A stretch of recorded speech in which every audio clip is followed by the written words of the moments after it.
Cubby blue blood flowing through our veins. Sitting in the bleachers in the rain. We've shed a million tears and drank as many old-style beers out at the game.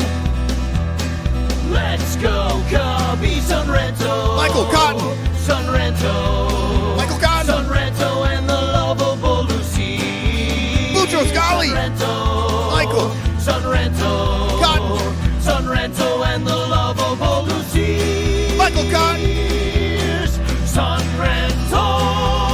Mucho Scali. Son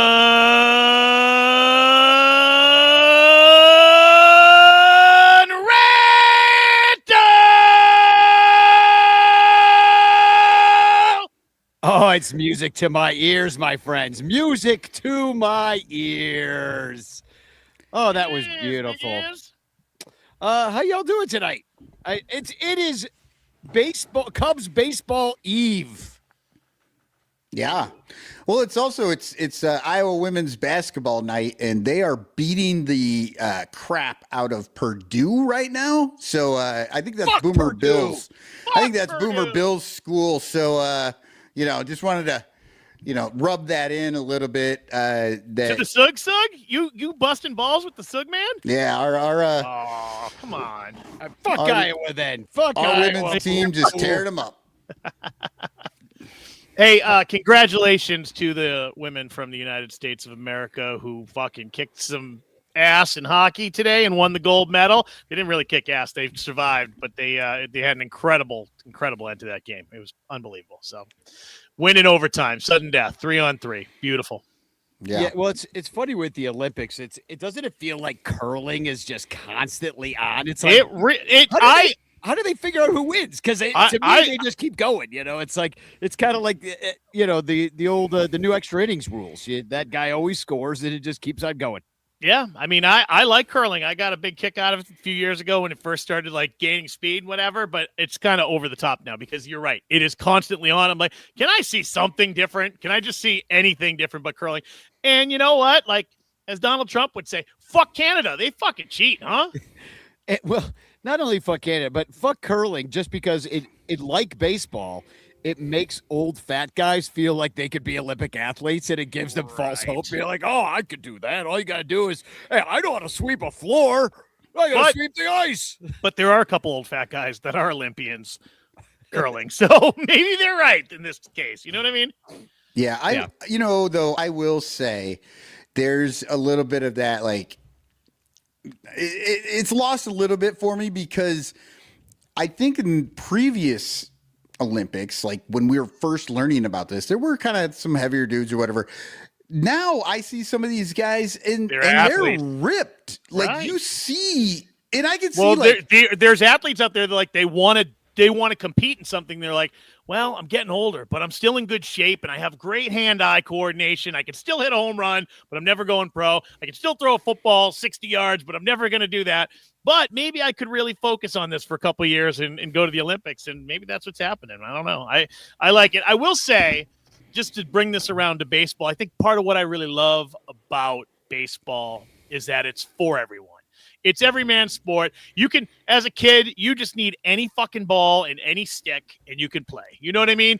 And in any community kind of around the world now, I mean, look, Bad Bunny, just like he's got his people in Puerto Rico and he buys all these bats and balls and gloves for all these kids so they can play baseball. And it's for everyone. And I'm watching the Winter Olympics and I'm looking at everybody. I'm like, holy fuck, these are all fucking rich kids. Every single one of these kids from everywhere around the world, unless they got sponsored somehow in some whatever, but you can't do any of this. Like, you can't be a snowboarder and not be rich. I mean, just to get a lift ticket to the shitty mountain down the street from my house is $75 to go one fucking day. Like, nobody's doing that when you're poor. Right. And that is the way it is in the US. But they did like this thing where they're like, hey, we want to see why Norway are such great skiers. Let's go up there. They go up there and they're like, oh, well, we just give them all the gear and we let them go on the mountain for free. Right. Like, and Nordic, well, also. no wonder they're so good at it. Everybody can do it. the cost of living is more manageable there, and everyone can afford to buy skis. No, but I mean, they just give the kids like they but have but out, stuff for but them to out, do but that. out, but outside of that, Michael, everyone can afford it. I mean, hell, if I didn't have to pay but my healthcare premiums, I could afford to go skiing all the time. Right. You know what I mean? I could go like Rogue You'd probably start drinking again. Oh, why not? I'd have all this. If you could afford it. Well, drinking and skiing sounds like I might Sonny need my Bono health- yourself. Well, I'm going to need my healthcare plan. That's for sure. If I got to Right. do those things, I'm going to need But socialized healthcare. even curling. So as you know, Danny, I live right here on the beautiful Sebago Lake here, and in the wintertime, it's fucking magical when the lake freezes. It's been like it's like a winter festival out in front of my house every day. It's pretty fucking amazing. Do you go curl out there? But so I want to. So I went online. I was like, oh, I'm gonna buy. Maybe I'll get some curling stones. Maybe this thing, dude, $15,000 for one set. What? And you need 2 sets. Like you need the red and the yellow or whatever. It's crazy. They all come from one quarry in Ireland or Scotland or somewhere. The only place those stones are made, so they're all the same weight, whatever.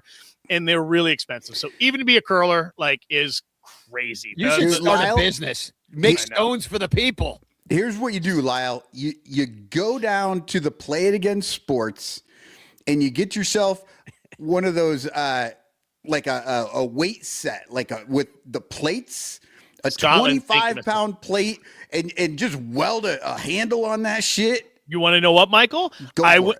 I was I don't know if I told you guys 2 weeks ago I competed in the World Championships of tobogganing. I'm a professional tobogganer, and I was competing in the national. I was competing in the nationals, but every 5 years it's the World Championships, and the Worlds were happening at the same time. And a friend of mine came, or a friend of a friend, and he came. He dug out the night before where we were gonna camp up a curling pit. And he got silver bowls, like mixing bowls, filled them with concrete and like a heavy glue so they wouldn't come out of the concrete. And they stayed in the bowls, and he put handles on them. He made his own curling stones because he was like, they're really expensive. So that's why I went on and looked. I was like, holy shit. He wasn't joking. And they were awesome. I was like, he made fucking stones for the people.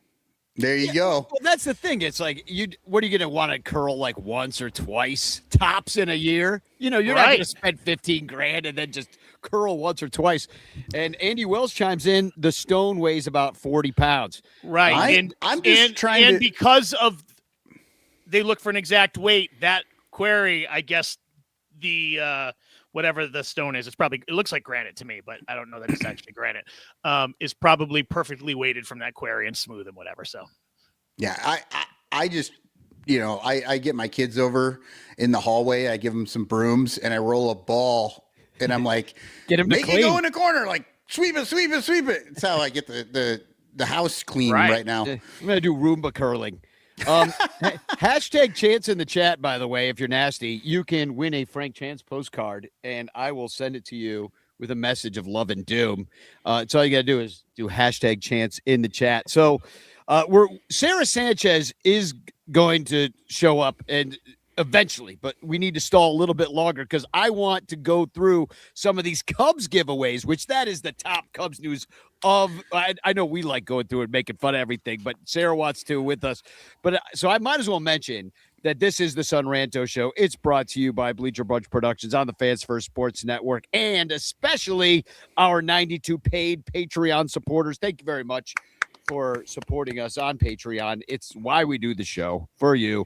Patreon.com/BleacherBunch is where you do it, but especially our most supportive supporters, the alliterative Blake Beard, Bernie Barron, and Brandon Olderback. Thank you very much. You bring the us Killer the show Bees. tonight. We love them. The Killer Bees, and also our sponsors in the Clutch shirts and Matt Kammer's permanent paintings. You guys are incredible too. So, and hashtag Chance, Dominic Galoro's here. Welcome. I want to, you know what, Danny? I want to give a shout out to Danny Rocket, Mike Waller, Lil Yumper, David Elliott, Jeff Bjorn. All of y'all have come through on this giving money to my radio station right now for my birthday. I'm just doing a little thing like if instead of a birthday gift, you just donate. All those people have donated. That's amazing. Thank you all so much. And just today, we found out that we may actually be getting online, like so that we can broadcast online. We're still working through. Welcome to the 90s. The FCC stuff, so that you can be outside of the 5 mile radius that we have over the air. Good. What is it? W what? It's KICI. Okay, I don't even. Oh, you're on the other side of the Mississippi. We're west of the Mississippi, so we're a K. K-Rock. Yeah. Well, what is it? KICI? KICI. Yep. KICI. Didn't you think they should have done the W's, West? You would think back in the day, people were, undiagnosed illiterates, really. Right. I also want to shout out Little Yumper because very generous Little Yumper. He sent me this. Look, this is from the Penguin Studios. Ice. Send me some fuck ice stickers, and one of them is on my guitar case. Oh, you got some too? Yeah, but I paid for mine. I had to buy mine. When I saw Danny's, I was like, yeah, I have a t-shirt like this too. These little penguin wearing a sombrero, stomping on ice, like it's awesome. Yeah, thanks for describing that to the podcast people, because we're just like, fuck ice, and they're like, wow, I wonder what they're holding. It could be anything. Could be an ice cube that they're just melting in their hands. Oh, good. We stalled exactly long enough so that Sarah Sanchez can come in. No, we stalled the perfect amount of time. We're ready. It was honestly perfect. I apologize. Work is the worst. No apologies necessary. We had to be stupid for a minute, and now the level of discourse has been raised by multitudes since you're here. Yeah, I was bored to death before you got here because we were talking about curling stones, and I was like, "Oh my god, this is more boring than curling." Wait, did you want to talk about Alyssa Liu? No, we did not talk about Alyssa Liu. So, okay, can I just say? Yeah.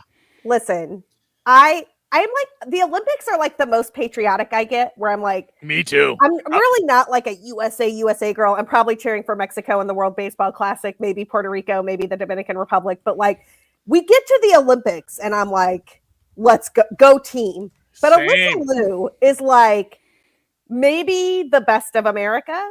Her hair is like multiple colors. She's from Oakland. She is trying to redeem herself at the Olympics and just having fun. And that got her a gold medal today. And it was the coolest shit I've ever seen. Maybe. Oh, she's a skater. I was so confused. I'm like, I thought you were saying a curler, and I'm like, I don't know who that is. No, sorry. Figure skate. I jumped right to figure skating. Yeah. There's no way a curler is the best of the best. And if it is, then we're all in trouble as a country, which we are. But like, see, whatever you watch of the Olympics, like go watch whatever you love.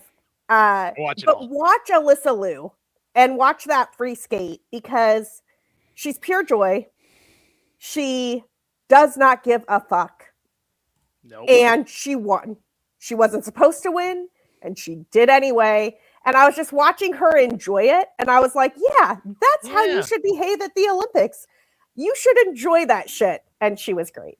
My jingoism goes up by 1,000 every time the Olympics are on, and seeing that today and seeing the women win the gold was so great. So I just read a thing on Blue Sky before I logged in that was like, the women are winning all of the medals. They are. Like all of the U.S. medals are from the women. Yep. Dude, you got to step up.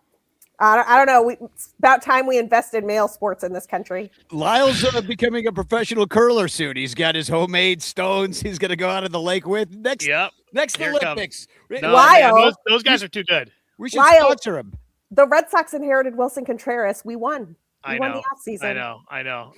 It's weird because I'm excited to have him, but his time in St. Louis really soured me a little bit just because of his back and forth with the Cubs. And I love him. He's one of my favorite players ever. And I was just like, oh, Wilson, don't be such a dink. Like you're beloved in Chicago. Like go be St. Louis, but don't be Mr. Anti-Cub. Like I hated that. It just bummed me out. That's all. But I still love him. He's great. And he's one of those guys you want on your team. You definitely want him on your team. Danny said I'd take him back in a second. Well, I also think it would be fun to play the heel. You're going from the Cubs, the Cardinals. I mean, enough. it would be fun to troll You all do- the Cubs you fans do and that. get involved. I would absolutely do that. It just like, even growing up a Cubs fan, I'd be like, finally on the right side of the rivalry, just to like hear them all lose their minds. It would just be so entertaining. See, and I never took it as necessarily him like not liking the team or the fans or anything, but why wouldn't you be pissed off at that front office? I'm pissed off at the front office every single damn day. Oh, really, Michael? They don't affect my paycheck at all. Shocker. I mean, they do affect your paycheck every time you go to Chicago and pay for a ticket and $18.50 for a beer. I will say the one not sad, but cautionary note I have for Red Sox fans. I was reading an article on The Athletic the other day, and they said that Wilson Contreras really shores up their defense on the infield, and I was like, "Oh, that's a bad sign." Yeah, I know. It's a bad sign. I saw the same thing. I was like, catcher, first baseman is your defensive prowess. Oh, yeah, that's not awesome. It's not great. Not awesome. Well, speaking of not awesome, the Cubs giveaways were released, and not all of it's for me.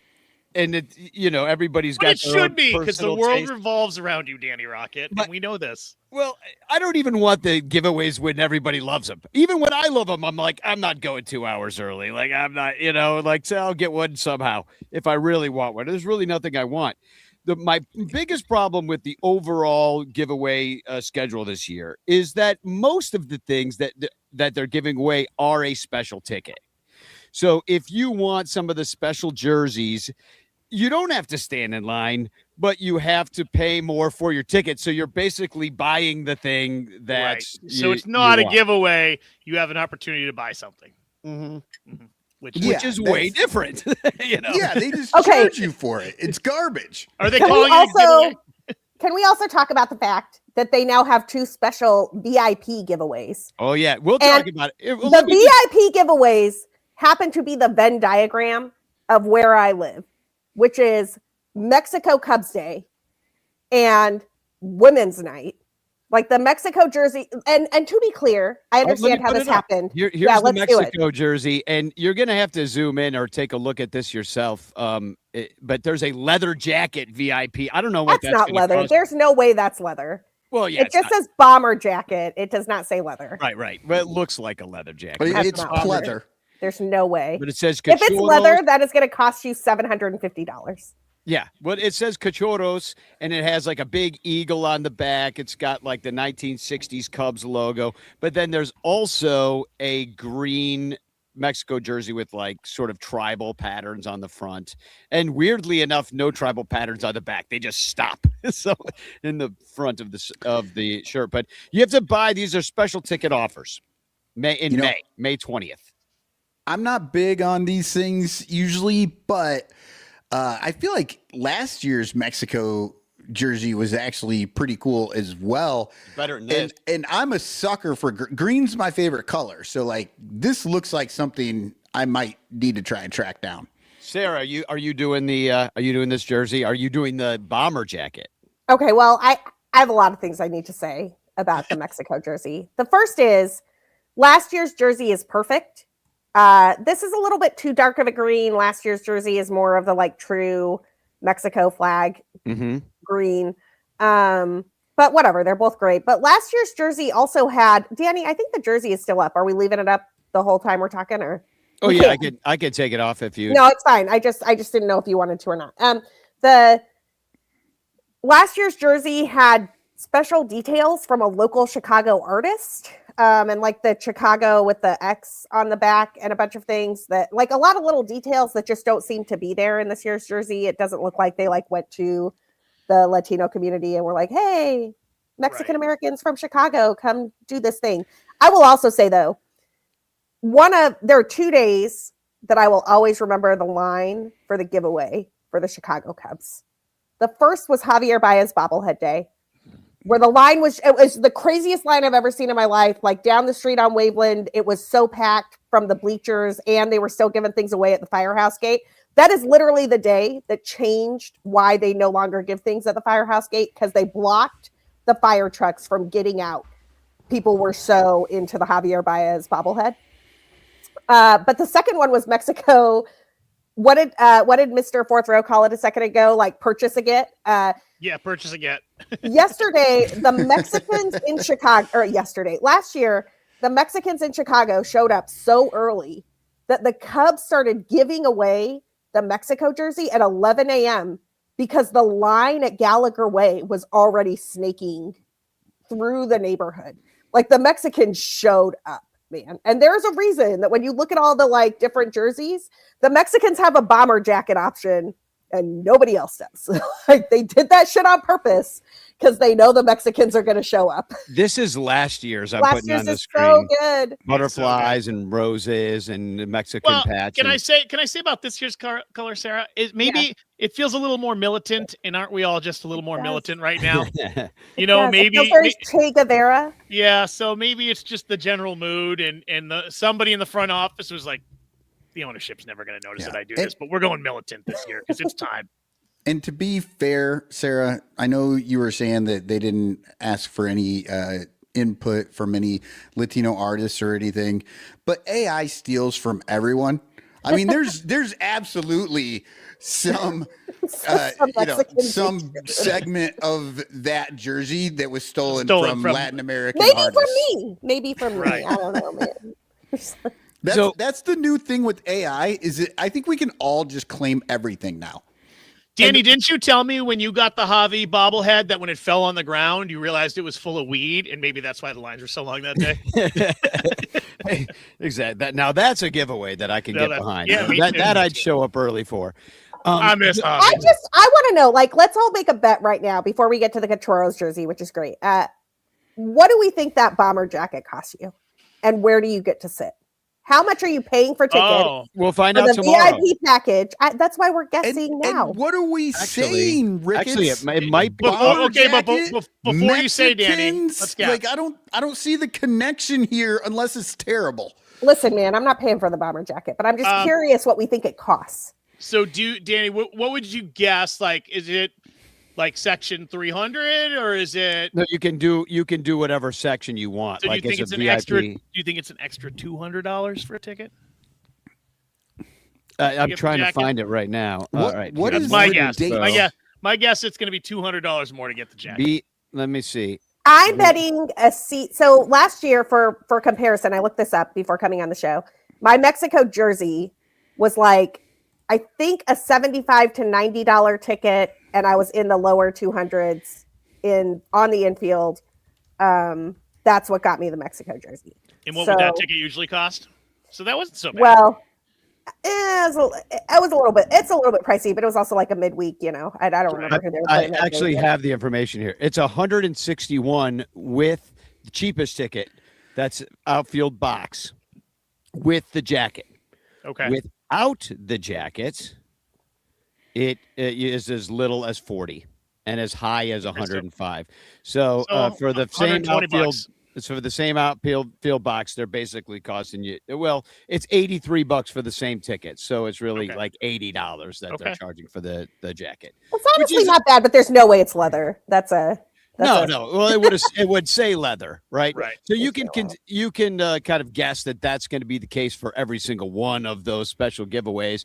And one of the other things that has a special giveaway I want to point out is Hello Kitty night on September 3rd. Yeah, by the way, that's going to be crazy too. Just the Hello Kitty people are real, and they're coming hard for that.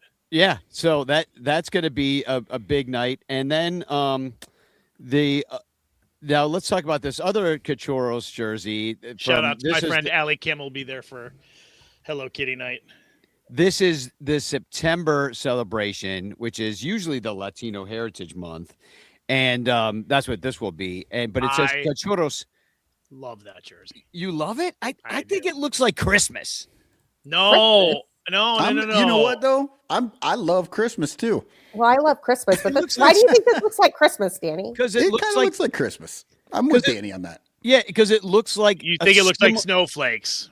Well, it looks like snowflakes, and they also the Cubs have other styles that use these same colors at Christmas time for their sweaters and shirts and things like that. So it just reminds me of Christmas. It also I don't think that that looks good. Like it has, like you don't want to draw that much attention to the center of your body. You know, it's like having a big stripe down your belly. That's not going to look good on your average Chicagoan. I like it. It's Sarah. What do they call the?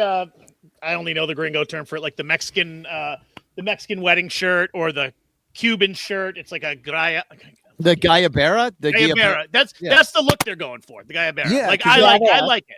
It has the stripes on the sides there too. Danny, I think what you're missing here is vertical stripes, baby. That'll make you look thin. Yeah. No, I'm not wearing this shirt. It's cutting you into fifths. You're well, Danny, you're wrong. That's a cool shirt, and I think it looked great on you. It's a very cool jersey. I don't find the like.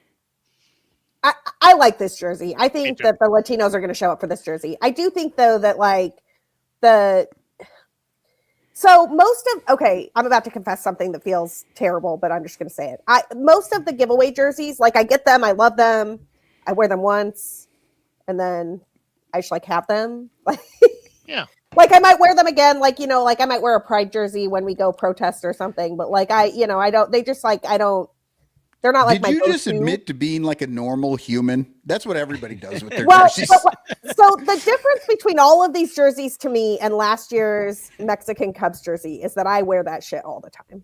Mm-hmm. Like last year's Mexico Cubs jersey is, it is literally my profile picture on every social page. Like that's it. I'm like, at the point that I won't even get something that I know is going to be one of those one-timers. I won't even go for it because I only want things that I feel that way about, Sarah. Like it's only worth it at all if I feel that way, because there's too many choices in the world these days anyway. Right. Well, can I put up another one? Yeah, let's do it. This is the Puerto Rican heritage one. That's a nice looking jersey. And I will say the Puerto Rican showed up last year. Very pretty.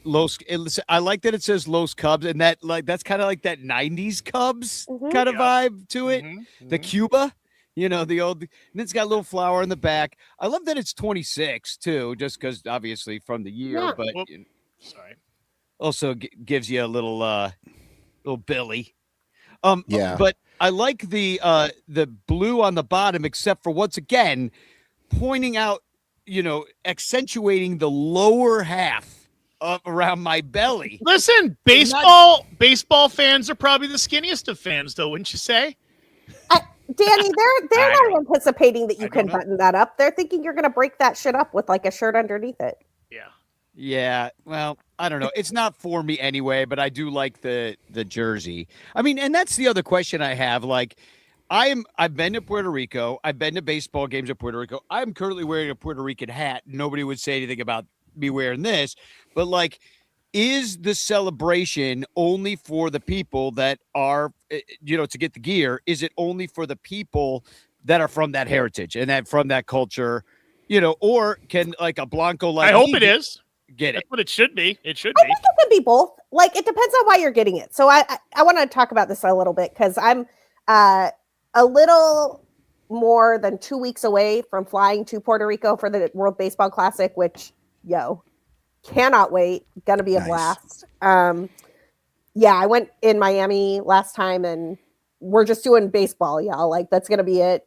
Baseball with the E and the I and the, like baseball, not baseball. Baseball. Baseball. Anyway, when I was at the World Baseball Classic last time, I bought a Dominican Republic hat. Like the Mexico team was playing in Arizona, and I have a Mexico hat as well, and that's like my vibe during the thing normally. But I was like, I don't really need a U.S. hat. My brother, dad, and uncle all wanted U.S. hats, so I got them those. All of them could have picked any hat they wanted to, But like when we were in Miami, and the U.S. always has the worst hat.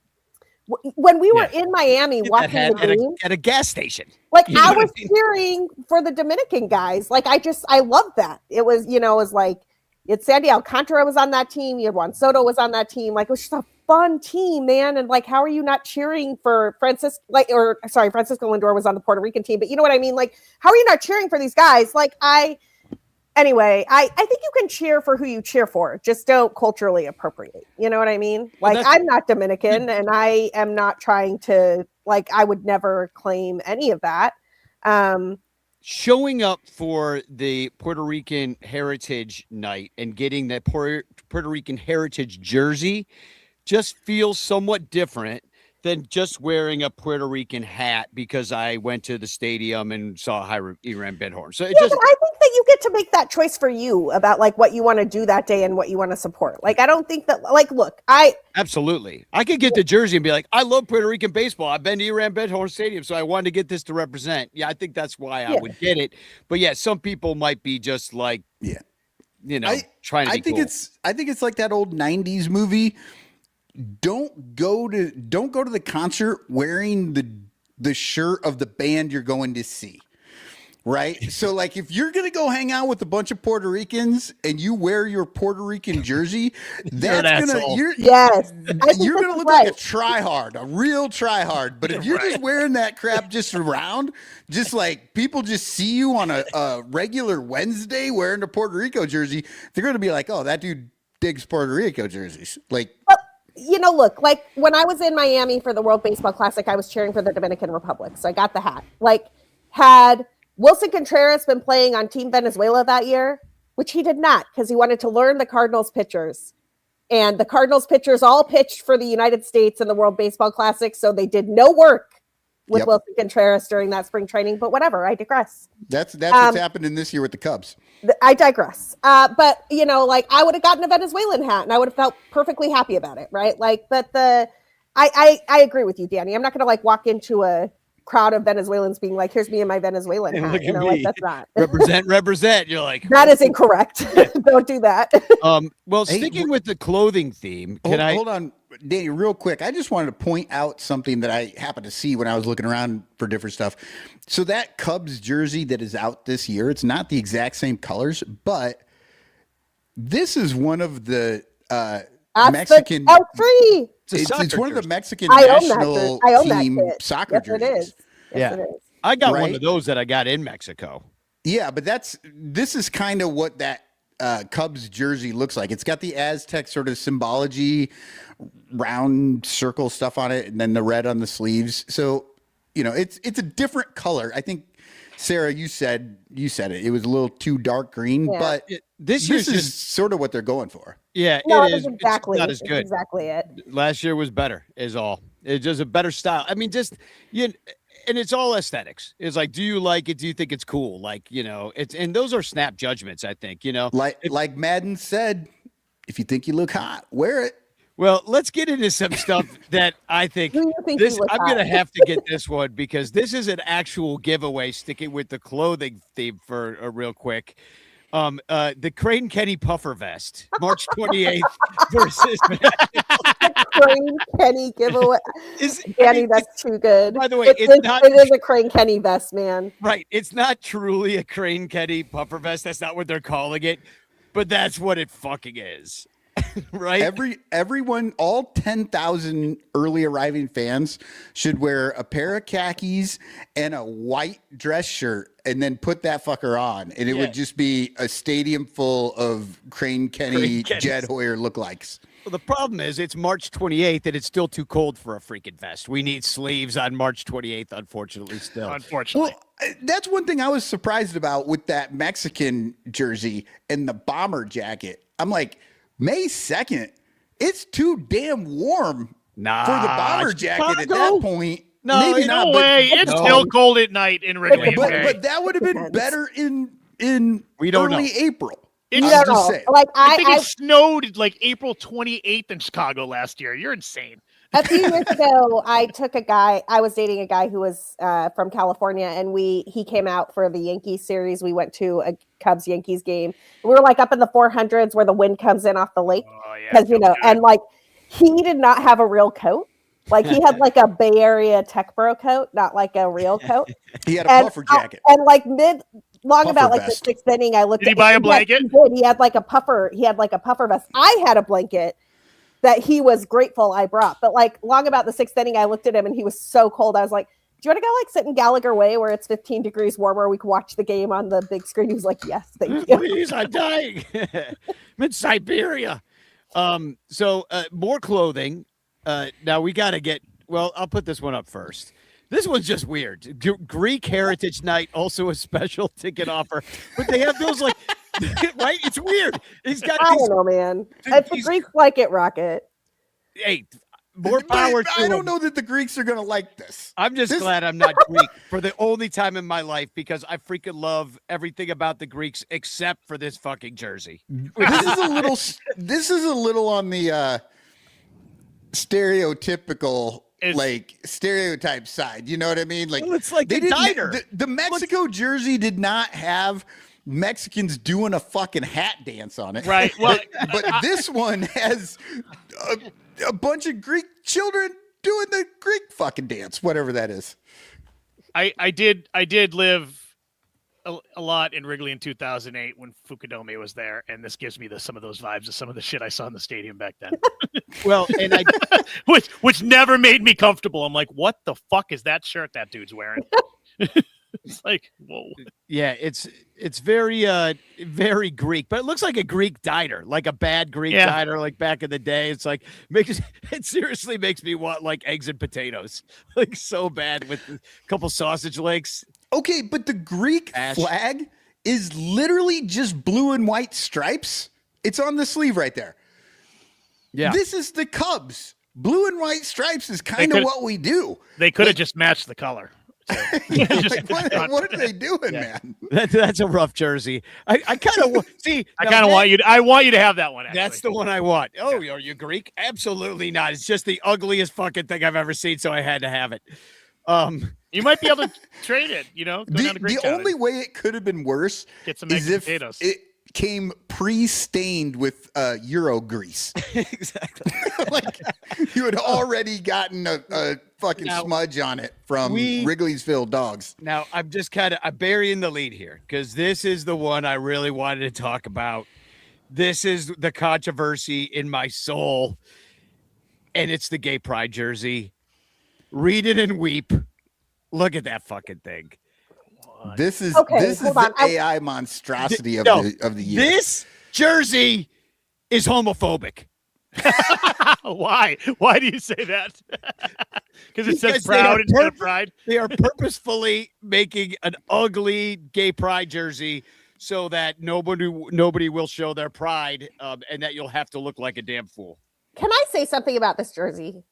Please. You say lots of things. Please about disagree with me. Please disagree. No, I'm not disagreeing with you. This jersey is a bit of a disappointment to me because it tries to do a thing that I have wanted the Cubs to do for a very long time that they did wrong.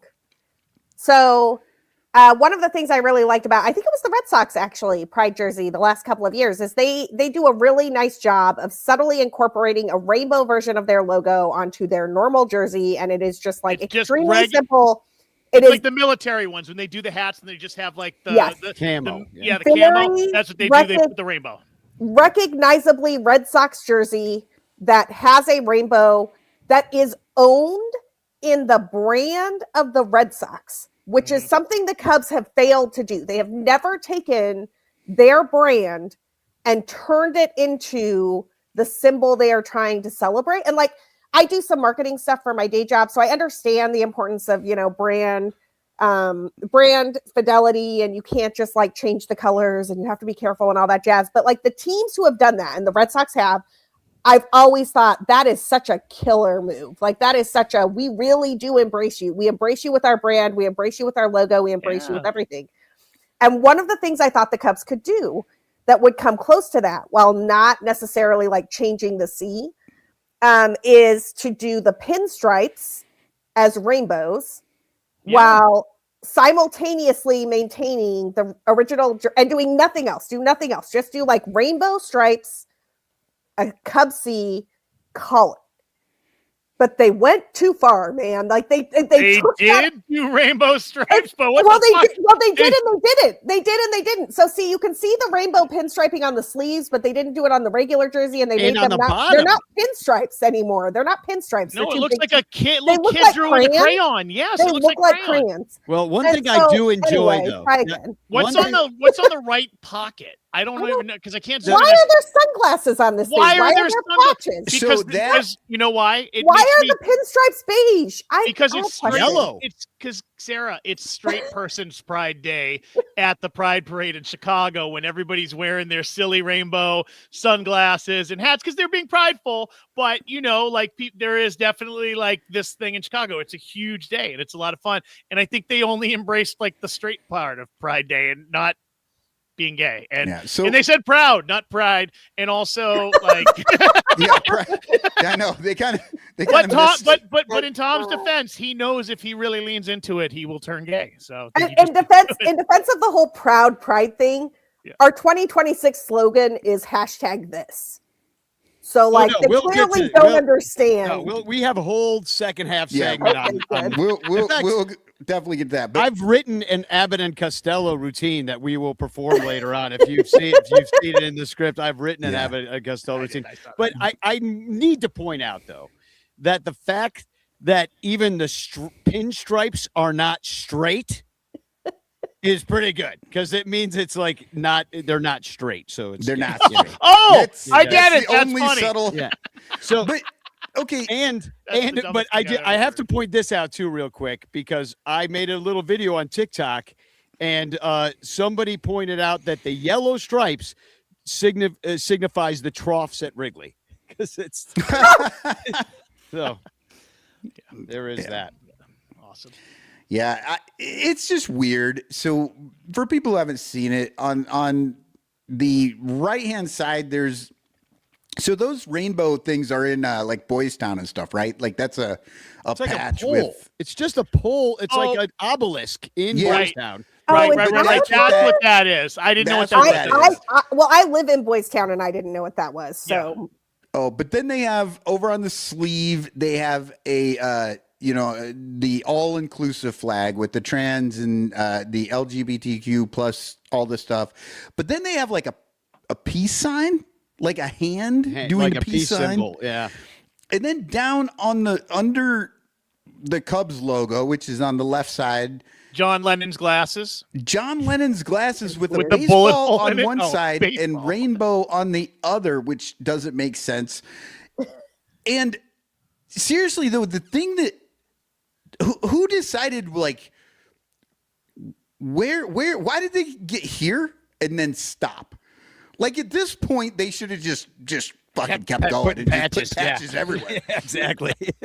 Yeah, here's Anita Bryant getting hit in the face with a pie.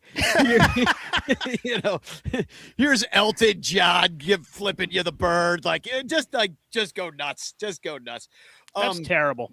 But it's really bad. I sent it to my sister and her wife, which they're gay together. I don't know if you know how that works when they're together. So they're not gay apart.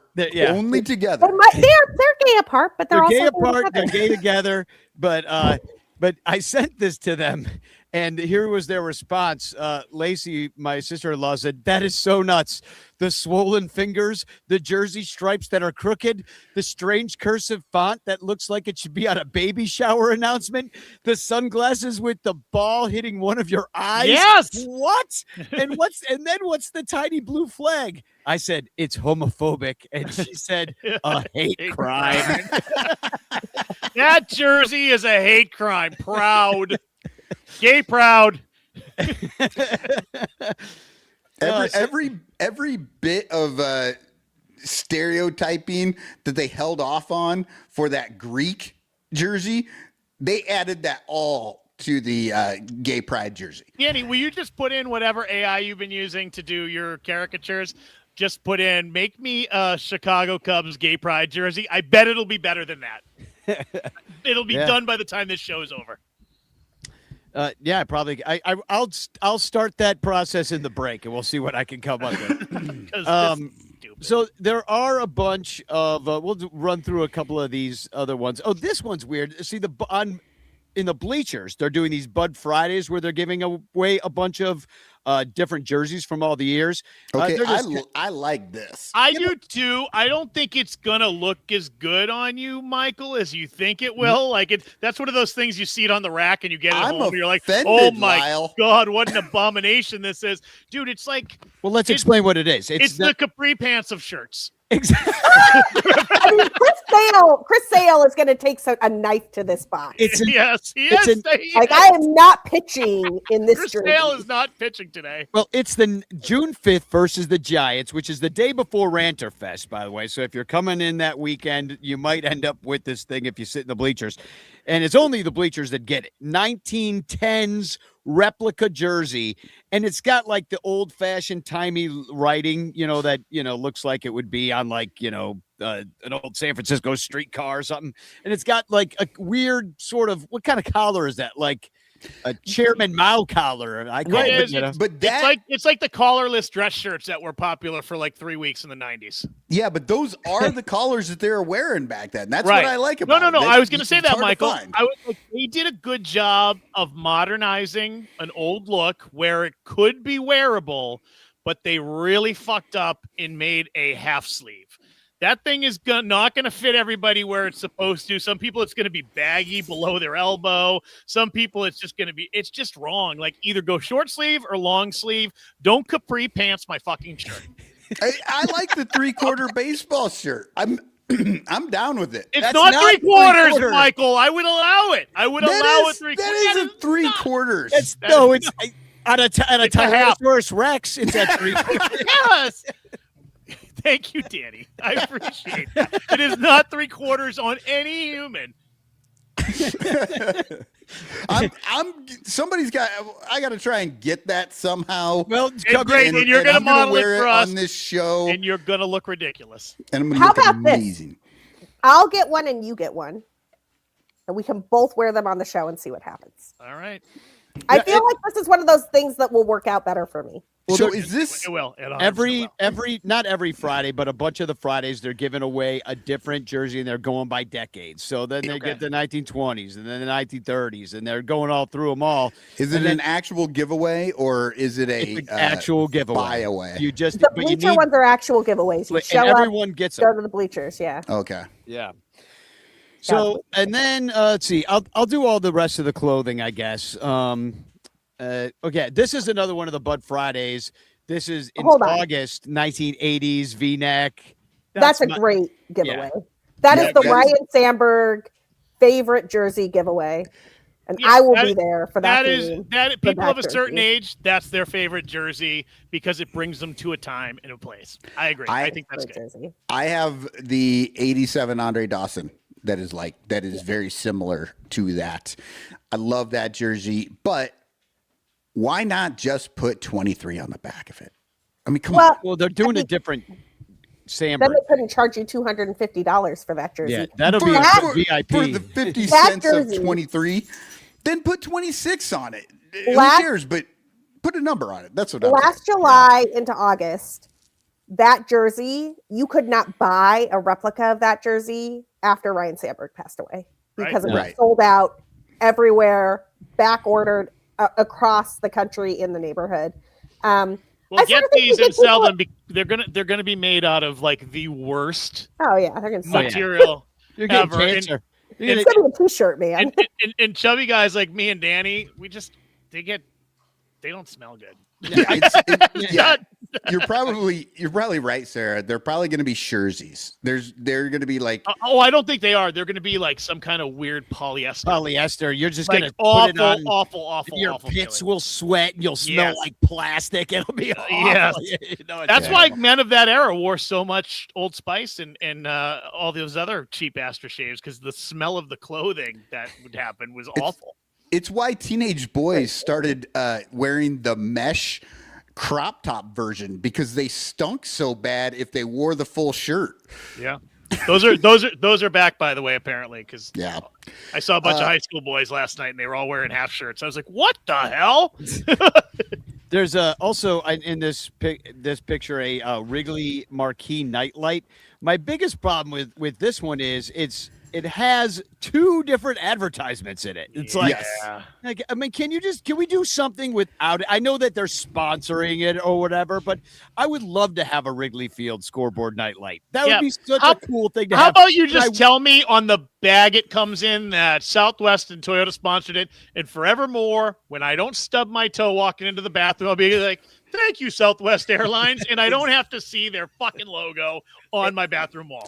Amen. Well, so if you take down the graphic here, Danny, and you see right behind me right here, this is similar. There's no light to it. I've always wanted to put a light behind it, but I'm lazy.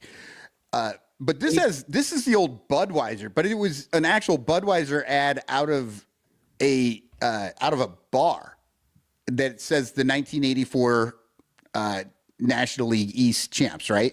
So like, I love that light, but you're right. The whole Southwest and Toyota thing on I'm it. just like, what am I? Yeah, it's just two right in a row. It's like Wrigley Field, Southwest, Toyota. It's like, whatever. I'm not getting. I don't care.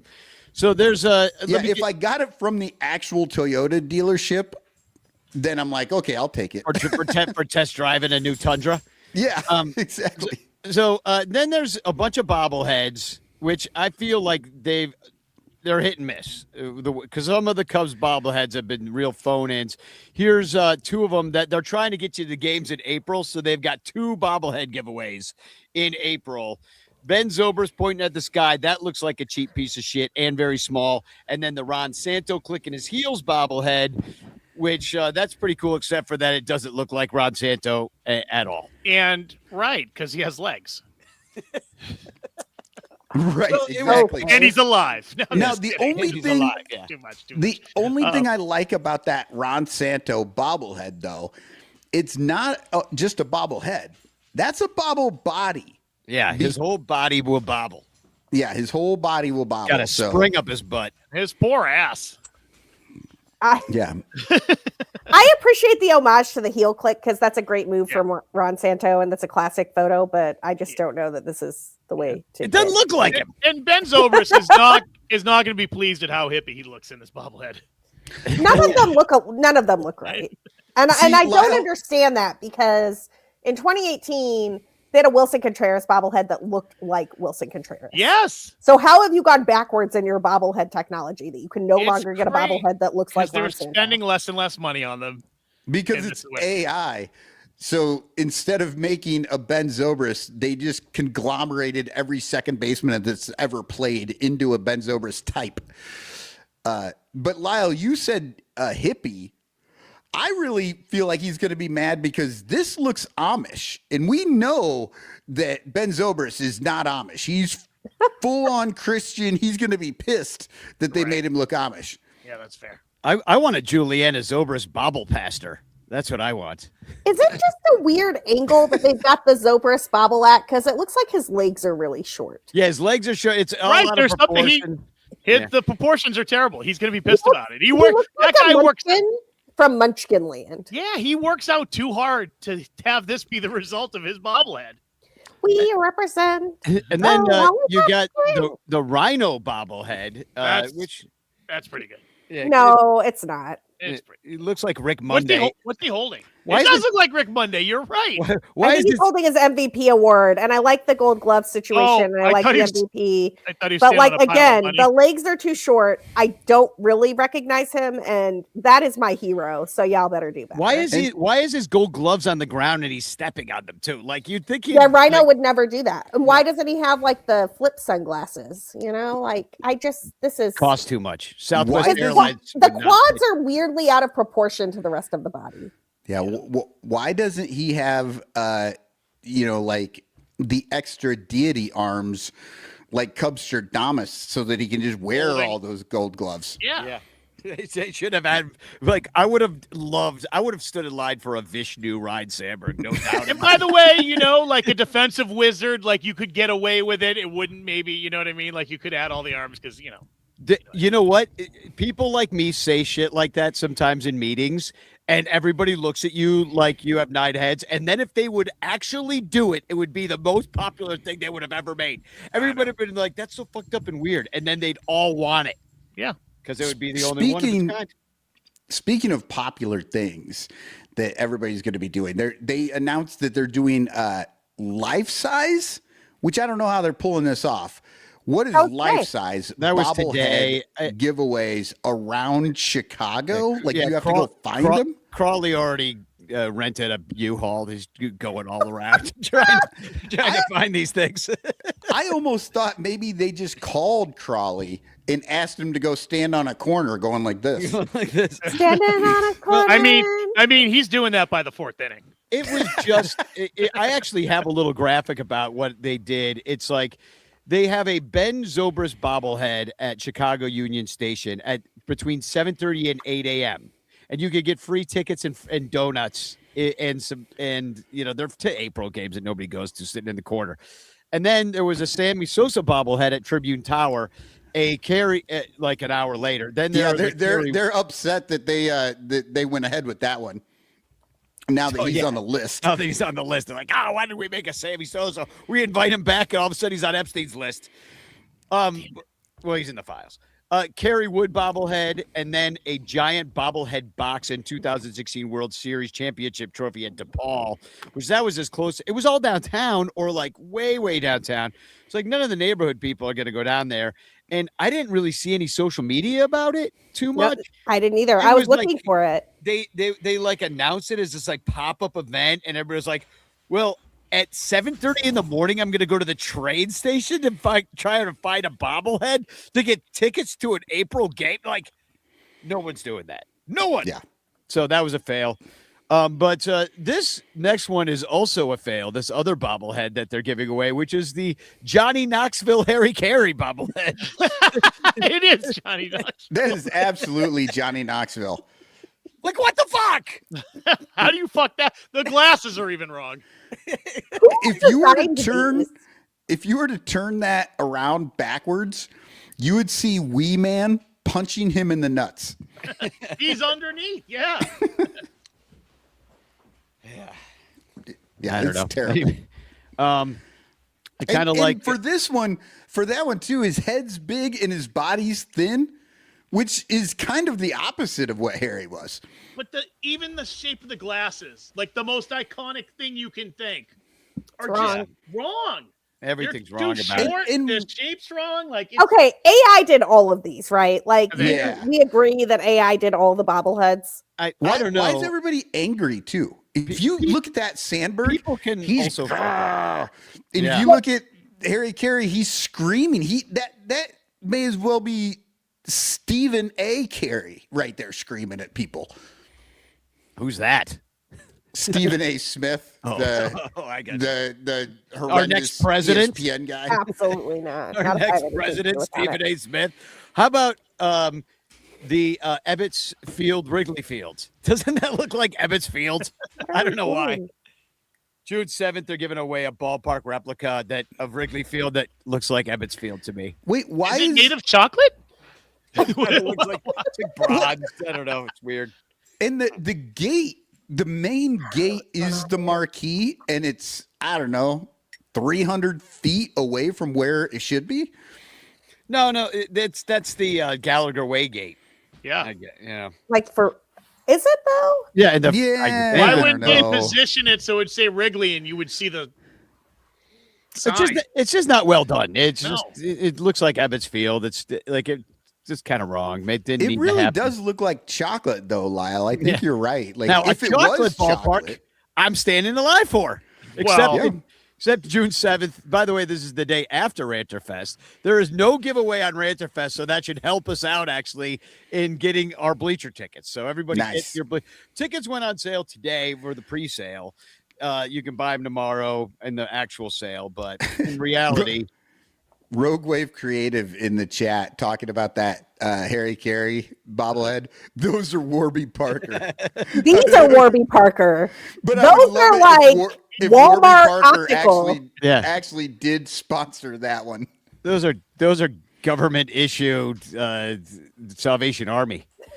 All right, so there's I had two pairs of those government issue ones.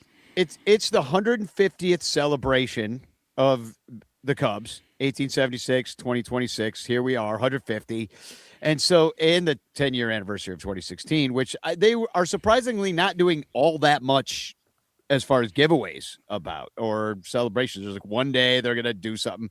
But here's the 150th celebration is on August 29th versus the Reds. So that's going to be like a big Cubs birthday party, I guess. So I don't know. What is that thing? Is it like a challenge coin? No, that's not. They're not giving away anything. As far as I know, that's just the logo for it. Yeah, you probably give something, but I don't know. But you know what though? That would make a really nice enamel pin, and that's what they should have done with that. Because people that's what I was saying. Right? Like a challenge coin or enamel pin or a golf marker. That's kind of cool. Right. An AA chip, maybe. AA chip, absolutely. Yeah. So on July 18th, they're going to celebrate the World Series of 2016 with a celebration. Now I don't know if they're giving away anything this day either. They're calling it a Cubs holiday on July 18th. So they're going to do something. I don't know if you get anything or not. But the 2016 Cubs will be there. And then they're going to give away these surprise pins. So there's going to be collect them all, 4 different ones. Looks like one of them's Anthony Rizzo raising his hands in the air. Another one's a 2016 flag. Another one's the team celebrating. Those are cool. A Cubs win. Yeah, those are very cool. And that'll be July. Although 22nd. I can't see the pin, so I don't know that they're cool, but I bet I'd want those. Yeah, no, they're cool. They're cool little pins, and a lot of people collect pins. And then, let's see. There's a big. That's the Hall of Fame induction ceremony is also on the 150th anniversary celebration. That's August 29th and 30th. So that whole weekend is Cubs holidays versus the Reds. And can I say, I appreciate that they're doing the 150-year thing against the Reds. Because the Reds were one of the only other teams around then. Yeah. So, if we're going to go back 150 years and be like, yo, we were here first, let's go with the other people who were here first. I appreciate that. Well done. Well, to be fair, that original 69 Reds team they went to Boston and they became the Braves. The Braves. But, they got the connection. My point is that the Reds lay claim to being the oldest franchise in baseball, and the Cubs are one of the only teams in that same echelon. But that it's the Braves. It's not the Reds. Listen, I can let the Red Sox and the Reds fight that out. I'm just glad they're not doing that game against the fucking Marlins or some shit. Or the Padres. You got here 27 seconds ago, and we're going to celebrate 150 years in front of your fans. Danny, may I paraphrase for Sarah about Michael and his Braves talk and whatever? Michael, shut the fuck up. Hey, I'm just saying that Cincinnati team went a completely different way. And I thought being Boston fans, you might be into that, but I guess not, because it did end up being the Atlanta Braves and not the okay, just a couple more, and we'll take a break. Mansplain the Red Sox to us? He was. That's what was happening. I'm just talking about. It's not Cincinnati. Was not that team. Yeah. He's showing off his baseball rabbit hole knowledge because he looked all this shit up. I did a whole fucking episode on it. Yeah. Okay. About the oldest team. So here is now. This is kind of a good one of it. Now, me and white jerseys don't get along too well, so I don't think I would really get this. But the Jackie Robinson 1940s Cubs jersey is pretty cool because it does have a number on the back, the number 42. This is April 17th at Wrigley. This is a special jersey, but your cheapest ticket to get the jersey is $45. And so you can sit in, nosebleed and get this jersey for $45. That's not bad for a jersey, but even though it's probably a piece of shit. And you're gonna need that in April to cover yourself up because you're gonna be so cold. Yeah, but they absolutely could have gone weird about $42. Why not go $42? Agreed. It's $2.55 difference. Go $42. There's taxes. No, I'm just kidding. You know what's weird about this jersey? They have this whole description. It's like the longest description that they have on anything. And no one from the Cubs thought to put that the only major league ballpark where Jackie Robinson ever played a game was Wrigley Field. That still exists. That is still an active major league ballpark. Because he never played a game at Fenway. and Dodger Stadium wasn't built until much later. The only active ballpark that Jackie Robinson played at is Wrigley, and that is somehow missing from this paragraph of text. And I don't understand how anybody missed that. Well, you could have put it right in that fourth line there, like on April 17th when the Cubs returned to the friendly confines. You say Wrigley Field, the only major league ballpark that still remains where Jackie played. Just put it right there. It's right there. Right there. Well, they don't know. The interns that write this shit, or the chat GPTs that write and design this shit, they left that out. They could always, I still think that they should be flying the 52 out there. Like they could do a Buck O'Neil 52 jersey at some point where, you could get that one as being the first black coach in the major leagues for the Cubs. So then we have that's a cool jersey, though. I'm going to want that jersey. We got the mental health awareness cap. Okay, that sucks. That sucks so bad. That's like, fuck you.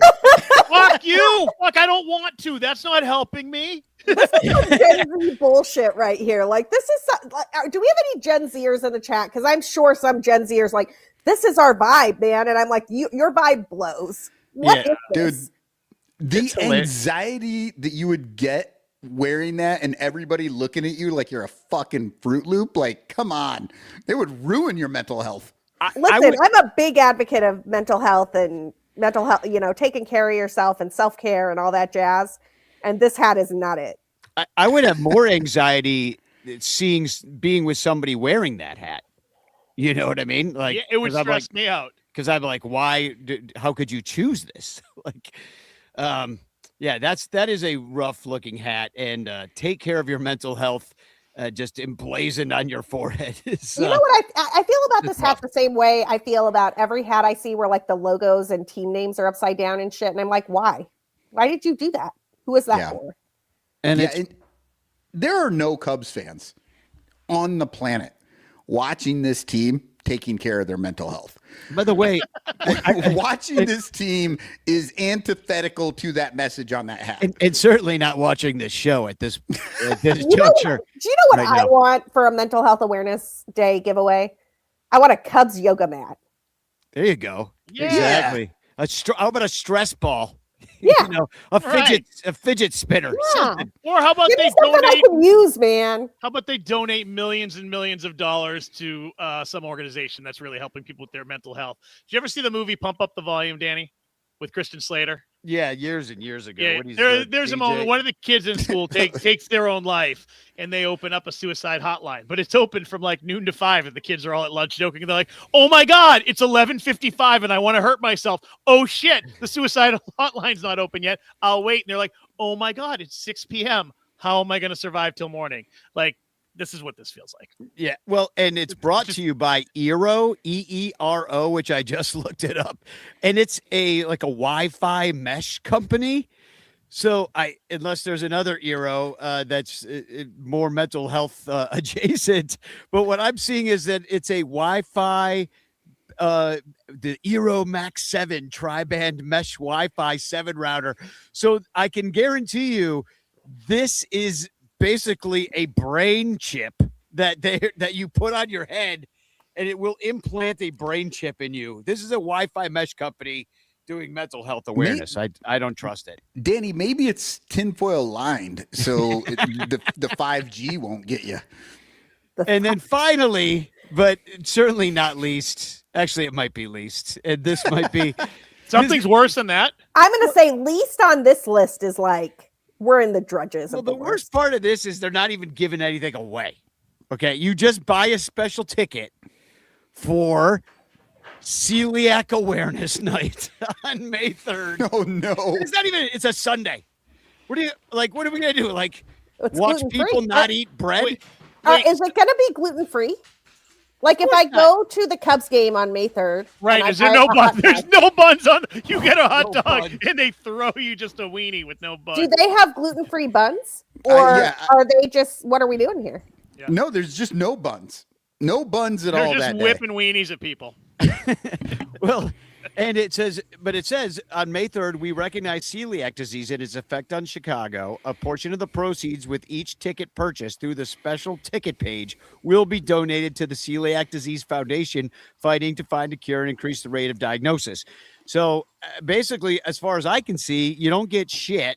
You just pay for your ticket, and the Cubs will give a portion, whatever that means, 8 cents, to the Celiac Foundation to raise a couple bucks. Well, a portion is doing a lot of work here. Sorry. It reminds me of that thing, like you go to like Lowe's or Target or whatever, and they're like, do you want to round up?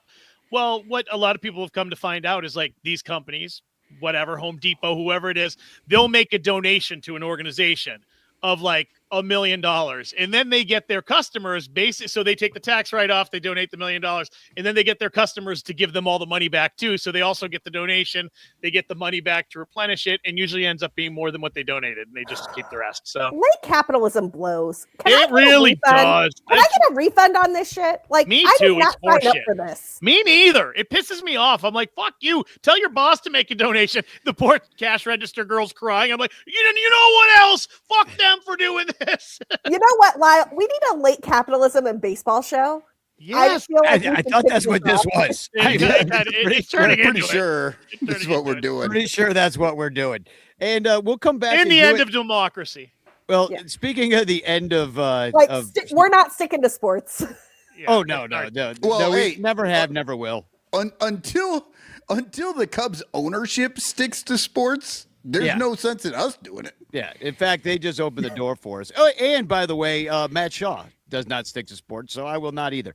You know what the best part of Matt Shaw is, though? I was doing some research on this for my fantasy baseball. He's got a nice little bubble butt. He does. For my fantasy baseball gig earlier today. So he's the super utility guy, right? Which normally means you're going to like eke out 400 to 450 plate appearances. That's also his grinder name, by the way. The problem for Matt Shaw is that the reason that happens on most teams is because, like, I don't know, the second baseman is like kind of a replacement guy, and like the left fielder isn't real good or whatever. The Chicago Cubs have a guy who has 600 plus plate appearances almost every year since 2021, and Alex Bregman at third. Same with Dansby Swanson at short. Same with Nico Horner at second. Same with Ian Happ in left. Seiya's had some time where he's like missed because of an oblique or something, but does anyone actually think Matt Shaw is a better right fielder than Seiya Suzuki, even if Seiya Suzuki is hurt? No, I don't know. So, like, I'm not sure there's any plate appearances there. He might come to bat like once every week. I think they might start him at AAA and keep trying to trade his ass.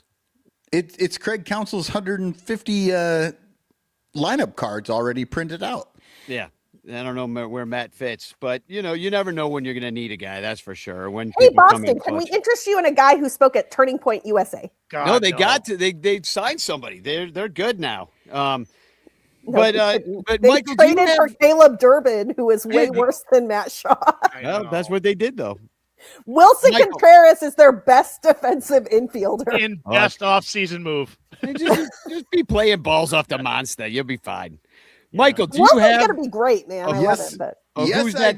We need to take a break because I got to pee. I want to make some more tea. In and out, baby. Let's go. Okay. What do you got? All right. Here is the Sun Ranto silhouette coming to you right here. What the hell's he doing? Is he pooping? He's farting. He is jumping. He is jumping in the air. I'm going to give you a little hint here. Just to let you know, this is from 1993. It's a rookie prospect card from Score. 93. This guy is jumping over, I believe he's jumping over the baseline as he came out of the game because he's a pitcher. I know exactly who this is. I'm not going to say anything. Yeah. All right, guess in the chat. So if those are your clues, I'm letting you know it's a pitcher. 93 rookie in this card is basically the only really memorable thing this guy ever did for the Cubs is jump really high over that line. Oh, Michael, it's so hard for me to not reveal who this is, but I won't. Well, just wait until after the break. You get me right after the break. In 2.5 minutes. So everybody, please subscribe to us at patreon.com/Bleacher Bunch. It's how we keep the lights on. Tickets and beer. It's what we spend the money on. So give us ticket and beer money. Thank you very much. We'll be right back. The Bleacher Bunch brings you great shows like Sun Ranto, Cubs PS Plus, Bricks Behind the Ivy, Cuppa Cubby Blue, and Baseball Rabbit Hole. But you could be getting so much more when you subscribe to our Patreon page for as little as $1 a month at patreon.com/Bleacher Bunch. Get access to our exclusive daily show Cubs Pod, where we recap every single game. Plus, be the first to hear Cubs music, get early access to events, and receive an invitation to join our Discord Cubs community, where fans just like you show up every day to rant and rave about our beloved boys in blue. Most importantly, 10% of your Patreon pledge will go directly to help the Lost Boys Youth Baseball program. So join us. There are perks at every level, like the Renter Calendar, absolutely free, and name recognition for you or your business. We are independent Cubs podcasters, and we need your support. Otherwise, we'll quit. Seriously, we'll all quit. Some of us might even die from your lack of support. In fact, the cutest little puppy you've ever seen will die if you don't support the Bleacher Bunch at patreon.com/Bleacher Bunch. We promise to spend all the Patreon money on tickets and beer and all the dung crap we have to buy just to keep our podcast rolling. So give us your money, and we'll waste it far better than you will. Patreon.com/Bleacher Bunch. Free trials are available, but don't do a free trial. Just join, okay? Okay. Patreon.com/Bleacher Bunch. In the clutch, in the clutch. Buy t-shirts from In the Clutch. Take it from the Bleacher Bunch. You'll love the shirts from In the Clutch. In the Clutch shirts are comfortable, stylish, and guaranteed to get you laid. Plus, they're proud sponsors of the Bleacher Bunch. Use promo code Bleacher Bunch for 10% off your purchase. Nice to feel and soft to touch. That's why you will get laid so much. Wearing a shirt from In the Clutch. And you can thank the Bleacher Bunch. In the Clutch, in the Clutch. Buy t-shirts from In the Clutch. Remember the code Bleacher Bunch. Save 10% at In the Clutch. In the Clutch. In the Clutch. In the Clutch shirts actually not really guaranteed to get you laid.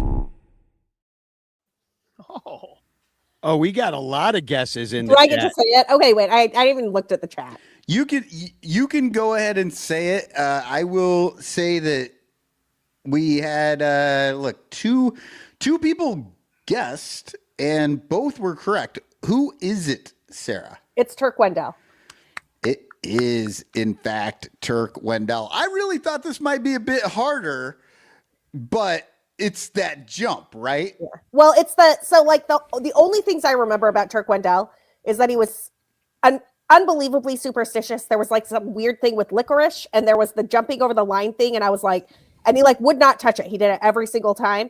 And then he went to the Mets, and I remember I was watching a Mets game once, and they mentioned that too. And I was like, this is the only thing anybody knows about this pitcher is that he will not walk on the third baseline. He just always jumps over it. And it's not even that he's doing a little hop. I mean, you see some guys do a hop. He fucking leaps over this thing. Like, he is way up in the air so as not to get it. And Style. Going with that superstitious thing. Number 13 for the Chicago Cubs. He played for the Cubs from 93 and got traded to the Mets in 97. He was a negative WAR player every year except for 1996, where out of the blue he just went 1.8 WAR. There's some great stories coming in the chat right now. Terry says that he's getting ready to eat licorice and brush his teeth. And Corey says he loved black licorice but hated Jägermeister. And Little Yupper said, first time I met him at a game, he was writing his phone number on a lady's arm, and then he signed my hat. You know, it's funny you're talking about signatures. So I just go on the internet and I grab a picture of a card, right? It was so hard for this one. Once I decided, it's going to be Turk Wendell. I can't find any that aren't signed. This dude will sign anything. Including a lady's arm. Yeah. Sure, he signed more than that later on. Did you? All right. Now, Lyle, have you taken a look at the little drama that I've written? I'm ready for you. Okay. Hey, Lyle, did you hear the new Cubs slogan for 2026? No, what'd they come up with? It's this. What'd you stroke out there? What is it? It's this. Well, I'm waiting. I just told you. Told me what? I told you. It's this. Yeah, you keep telling me you're going to tell me, but you never tell me. But I am telling you, the new Cubs slogan is this. That's it? Not that. This is it. This is it? Is the slogan? No, this is the slogan. I don't know what the meaning of this is. Well, that's the point. To find your own meaning in this. To what? To the new slogan. But you never even told me what the slogan is. This is why I fucking hate you. You hate me because of the new Cubs slogan? No, because you won't tell me the new Cubs slogan. I already told you this. You haven't told me shit. And scene. That was amazing, especially since you ended on an anagram of this. Oh, that's true. Shit is an anagram of this. We will certainly be using that throughout the season. I mean, the thing about this slogan, from my perspective, is it falls into the same trap that's Cub fell into in 2017. Oh God, That's Cub was because the problem with That's Cub was you could use it when they did good things, be like, yeah, that's Cub, man. Like, right. But you could also use it when they did terrible things, be like, oh, fuck, that's Cub. But we didn't use it when they did good things because that would make you a fucking nerd. Right. You only used it when they did bad shit because that makes you hilarious. And so now you know what is going to happen. It's going to be like, you're charging me $200 for a bomber jacket. What's this? You know? Right. And Sarah, even after like fucking winning it in 2016, when they did that in 2017, the long history of the Cubs has to make you think like that slogan was not going to work well. Like it was just a terrible idea. Not good. A terrible idea. Except this. And do you remember good anagram, Michael? You're right. Good notice, good call out. And I think hashtag shit is going to be the fucking theme of the season here on the Sun Ranto show. Yeah. Do you remember when they did, I think it was it All In? Yeah. Well, I actually have the list here. Why does it not just always fly the W? What are we doing? We have a W flag. Why are you working so hard? And a hashtag. Well, let's go back over them from the last 12 seasons. I saw these put up there. But 2015 was hashtag Let's Go. What? Now, could you like phone it in? It's like you ask your grandma, "Hey, grandma, what should the Cubs slogan be?"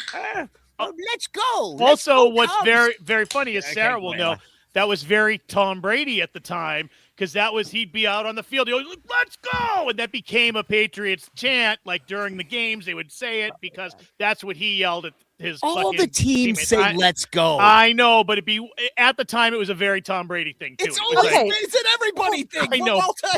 Yeah, but it was a very no. It was a very Boston thing, and I remember thinking that at the time, and like you had to be there, but like Bostonians know. So we stole it, is what you're saying. The Cubs stole it from Boston with Theo and Jed and Anthony Rizzo and all, And I said what I said. You're welcome for 2016 from Boston. Word. Can I say though? Nobody thinks that the 2016 slogan was "It all starts here"? In 2016, we were saying two things. We were saying "Try not to suck," and we were saying "Respect 90." Joe Madden just like straight overwrote. He did. That's right. I remember Danny at the time. We were being like, Joe Madden took over the slogan, and he should be the spokesperson, and they should be following his lead, not telling him what it is. Well, and what were the T-shirts they were all wearing too? Yeah, Right? I don't think I ever typed hashtag it all starts here. Yeah, Ever. and of all the slogans that they've had in the last 12 seasons, honestly, that's the one that's aged the worst. It's the one that Because it nobody even ended knows there. about. Nobody even knows it all starts here. Yeah, because then it didn't all start 2019 there. It ended there. That's the last time the fucking team was great. In 2019, they were like, "Oh fuck, we forgot our yearly slogan. Let's just use last year's because nobody remembered that was last year's." So Was everybody in the slogan for? I gotta say, the best off-season campaign the Cubs ever did, and I have a T-shirt from this, and it's one of my favorite things I own. Was the CTA signs all over Chicago, where it was like Hendricks right, Lester left. You know, like they had like the signs pointing like they were CTA signs, and then the one that I have. So the Cubs gave away T-shirts of this. Like you couldn't buy them; you just had to like get one for winning the thing. But they sent me one that says Contreras to Baez to dugout, like as if that's the CTA route that you're taking, and it is maybe my favorite Cubs shirt that I own. I think everybody in was the original like 2018 CTA campaign. That was very good. The Everybody slogan in the itself was train? bad, but the CTA campaign was great. I remember the commercials too, and I think you're right. Like they leaned into it and they really did it. And the players were doing it. I mean, Cub together. I mean, I understand what the play on words they're trying to do, but it's almost funny, but it's dirty.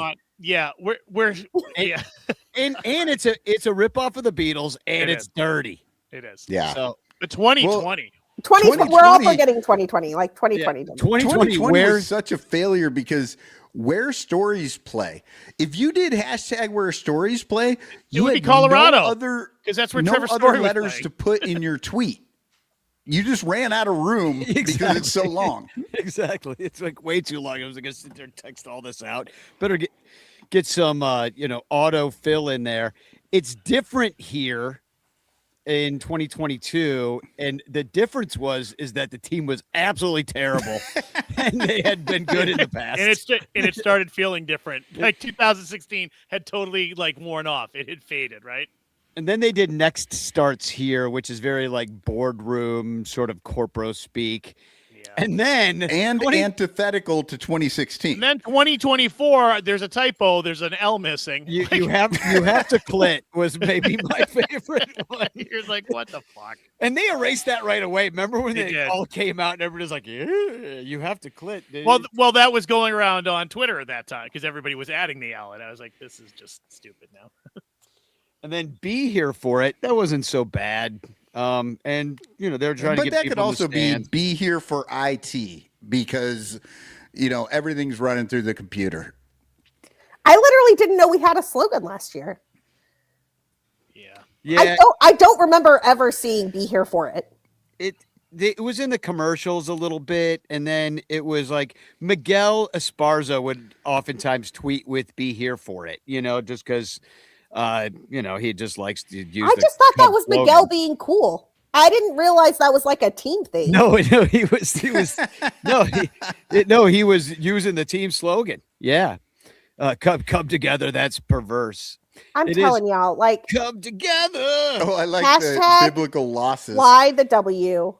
Yeah, why are done here? Why overthink it? Like, just own it and have it be what it is, because everyone who is on Twitter, whatever, wherever you hashtag, everybody says fly the W.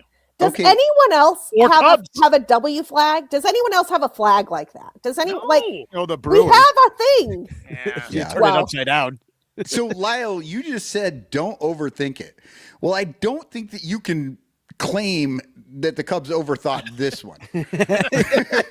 I don't know as if it's a typo. It's a little philosophical. Maybe it's like this is the year, and somebody just forgot the last 3 words. Yeah, people are gonna go hashtag this sucks. This, it's this is embarrassing. What the fuck is this? Yeah.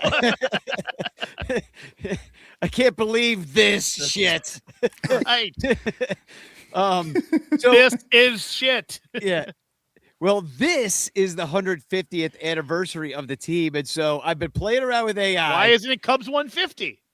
Yeah, Like just fucking yeah. duh. Let's own it. Let's just go. Like, Oh, so easy. yeah. Why not? Why It not comes Craig's 150 lineup cards?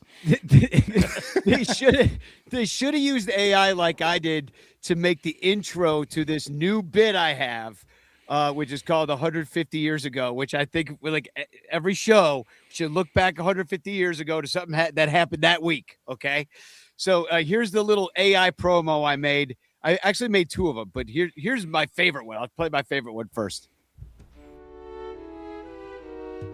150 years ago.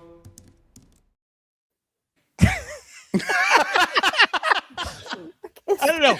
So I took the exact same prompts, and it also made this. 150 years ago, the crack of the bat and the cheers would blow. 150 years ago. Danny, what are we doing here? That one's better than the odd, like, weird silver fake baseball thing that was going on. Yeah, but which one do you like more? Oh, the first one. It made me laugh. Exactly. What's the opposite of porque no las dos? Like, nada, nunca, nothing. I want none of it. Same. I'm with Sarah. I know, Sarah. but it's all just so surreal to me. Hashtag this sucks. Yeah. I think Corey Furlong in the chat figured it out. They're just going back to the old Seinfeld show. It's a hashtag about nothing. Yes. So 150 years ago, did anybody want to guess what happened this week on Valentine's Day 150 years ago? 1876? Yes. No. The Valentine's kind Day of- massacre. I'll give Some you kind a of hint. massive there was some kind of awful thing that happened to a bunch of innocent workers. There was some kind of awful fire, good. or That's someone good. died in a Besides that, mine, or killed on a train. That's good. Besides that I'm happens gonna- every day. I'm gonna go similar. Something terribly corrupt that makes the current administration look like light years more corruption. Well, So, I'll give like, you. I don't know, I'll give the you a hint, Teapot 'cause you're Dome cold. scandal You're or both some cold. shit. It's a patent was filed for what? Ooh, airplane? No. I don't know. Guess in the chat too. If you Stirrups, baseball socks. baseball socks.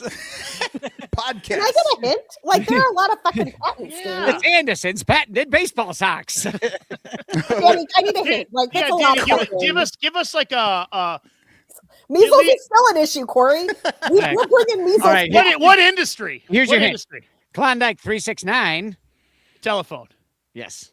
Telephone. Okay, The patent cool. for the telephone. that's cool. So that was this week. So 150 years, Cubs starting, telephone getting patented. Oh, wait. Same- So same time. are we going to do this the whole season then, Danny?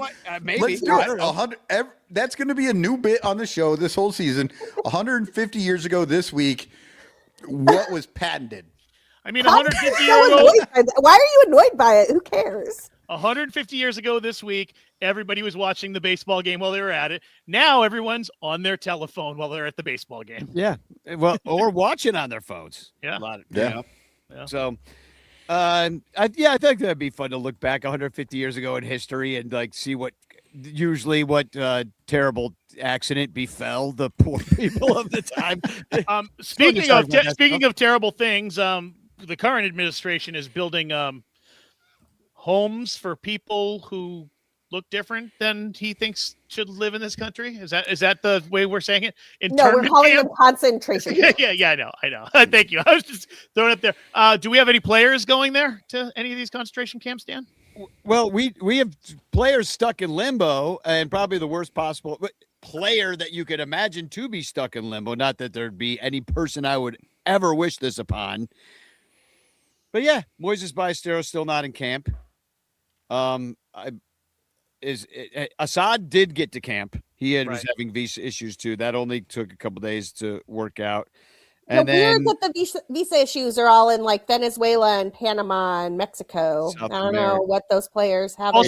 Also, Danny, today, unfortunately, now when you say camp, you have to differentiate which camp we're talking about: the concentration camps, or the detention camp, or the detention camp, or the actual baseball camp. Baseball camp. Yeah. But yeah, we don't know what's going on with it. I mean, Sarah, have you heard anything about it? I mean, you got your ear to the ground too. Yeah, I have not, but I will say I'm trying not to freak out about this too much because there are visa issues every year. Like they are not. It's not a unique characteristic of this year that there are visa issues. Like if y'all remember, there was the Korean Pirates guy who had some visa issues a few years ago. Because he was drunk. Well, look, I don't know why visa issues happen. Like I've never worked in the State Department and I've never been a person to facilitate those things. I have heard, but I would, Lord Trump, if you asked me to. I wouldn't. You couldn't pay me $1 million to work for that fuck. I think there are probably more of them this year, especially after we heard that the Giants player got like stopped on the way to Giants Fan Festival. Like there's just some crazy shit going on right now. But I also know that Major League Baseball teams have the best professionals in the world to facilitate these situations. And it is entirely bad for everyone in this country, including the evil people, if talented Major League Baseball players cannot get to the United States of America to play in the sport where they are paid lots of money to make a living because they are so much better at that than everyone else in the world. Like this is a country that believes it is going to host the Olympics, that believes it is going to be one of 3 host countries for the World Cup. There is no fucking way that you can have visa issues like this for the guys who play in your sport every single year and credibly host either of those events. So I am going to presume that this is just a hiccup that will be dealt with fairly efficiently. And if it is not, we all fucking riot, man. Moises Ballesteros deserves better, and he is literally the guy I'm clinging to for my Cubs fandom this year. Two things. It's amazing that this has been such a problem when literally Pete Ricketts, part of the ownership of this team, is part of the government that is holding this guy. And 2, what they keep forgetting to tell everybody is that Ballesteros was in Minneapolis just hanging out when he got deported. What the hell are you talking about? You're just making up shit out of that. May as well. They're making up shit. Look, Let me make this way worse. He was hanging out, and they deported him to Cuba for some reason. The thing that shit is happening, not to Cuba necessarily, but to the middle of Africa for no reason. They're like sending people that have never even been there to that continent, to there, just to be crazy. Really, it's just a crazy thing that they're doing. Are being total assholes. But the problem is, because they're being such assholes and by design assholes, you've got a 25% foreign-born Major League Baseball players in the majors and minor leagues going all over the country in every single state in the union, playing a major and minor league baseball. Well, I really worry about the minor league players. I'm not so worried about the major league players because those guys are going to be protected by their teams. They're going to have very connected, very wealthy owners and even front office people who know how the system works, and they're able to take care of them. These poor guys in minor league teams, they're going to be out at a game. They're going to go get some food or drinks after a game, and they're going to get picked up in some fucking horrible ice shithole of a scenario, and they're in trouble. Gas station or a diner. Yeah, no, exactly. It's exactly what it's going to be. Our bus is going to pull up somewhere, and they're going to be at the wrong place, the wrong time, and I don't know. I mean, we haven't rioted yet, so I don't know. You can die.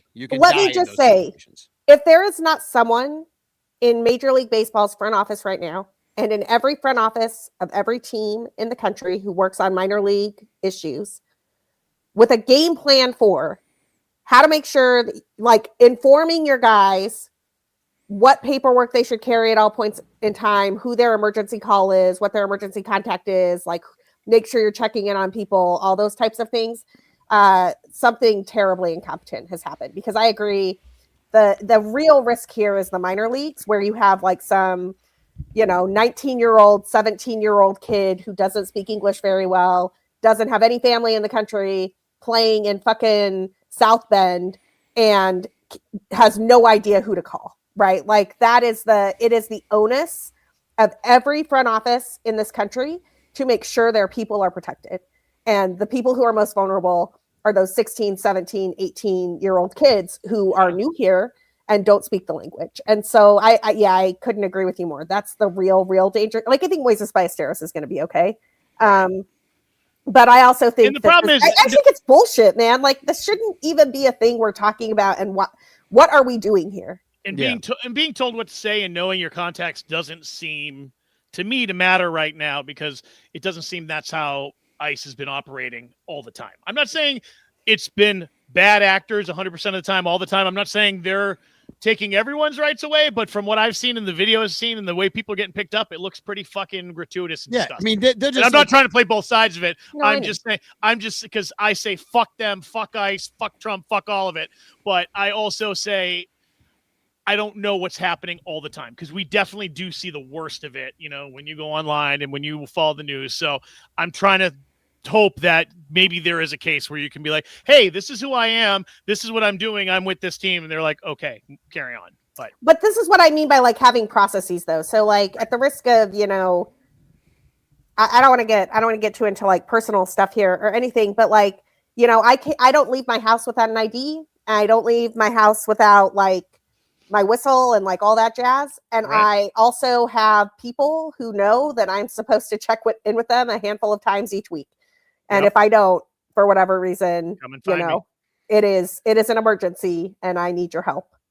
Because I don't trust this government to care about, they don't care that my family's been here since the 1500s. It's not like my last name is Sanchez and I look brown. Yeah, I mean, there's a fair amount of incompetence, like Corey said in the chat, and going on, and that's what you don't want to run into is like a heavily armed, incompetent person, and with a poorly trained, mean streak. I mean, there's evidence that the ICE agents, actually, I heard this stat the other day, ICE agents commit violent crimes at a higher rate in the public, amongst the public, than immigrants.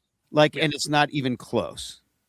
So, well, yeah, because immigrants have been told, like all of us, you're not supposed to do that. And ICE agents have been told, no, you are supposed to do that. So I'm talking about committing crimes outside of their jobs. They're committing crimes at the job, like outside of their jobs, spousal abuse, drunk driving, larceny, like other crimes that have nothing to do with the crimes that they're committing against humanity on the streets of our country.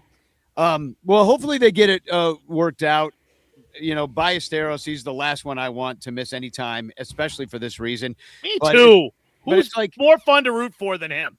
Nobody. Well, maybe PCA, but it's like these are young, and he's a pure hitter, and he's going to be fine. He's going to figure, we want him to develop, and this is prime development time. If he's ever going to catch, would be nice if he would be at pitchers and catchers, considering now games are starting. He won't be there, so that's fucked up.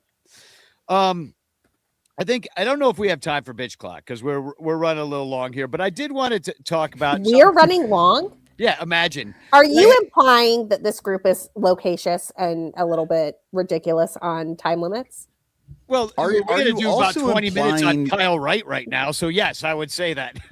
Are you also implying that at some point we were not bitching? No, exactly. I feel we did all it's been a really long bitch clock. The bitch clock has been going. It's been going for a while. Well, I did want to mention though something positive. Two more things.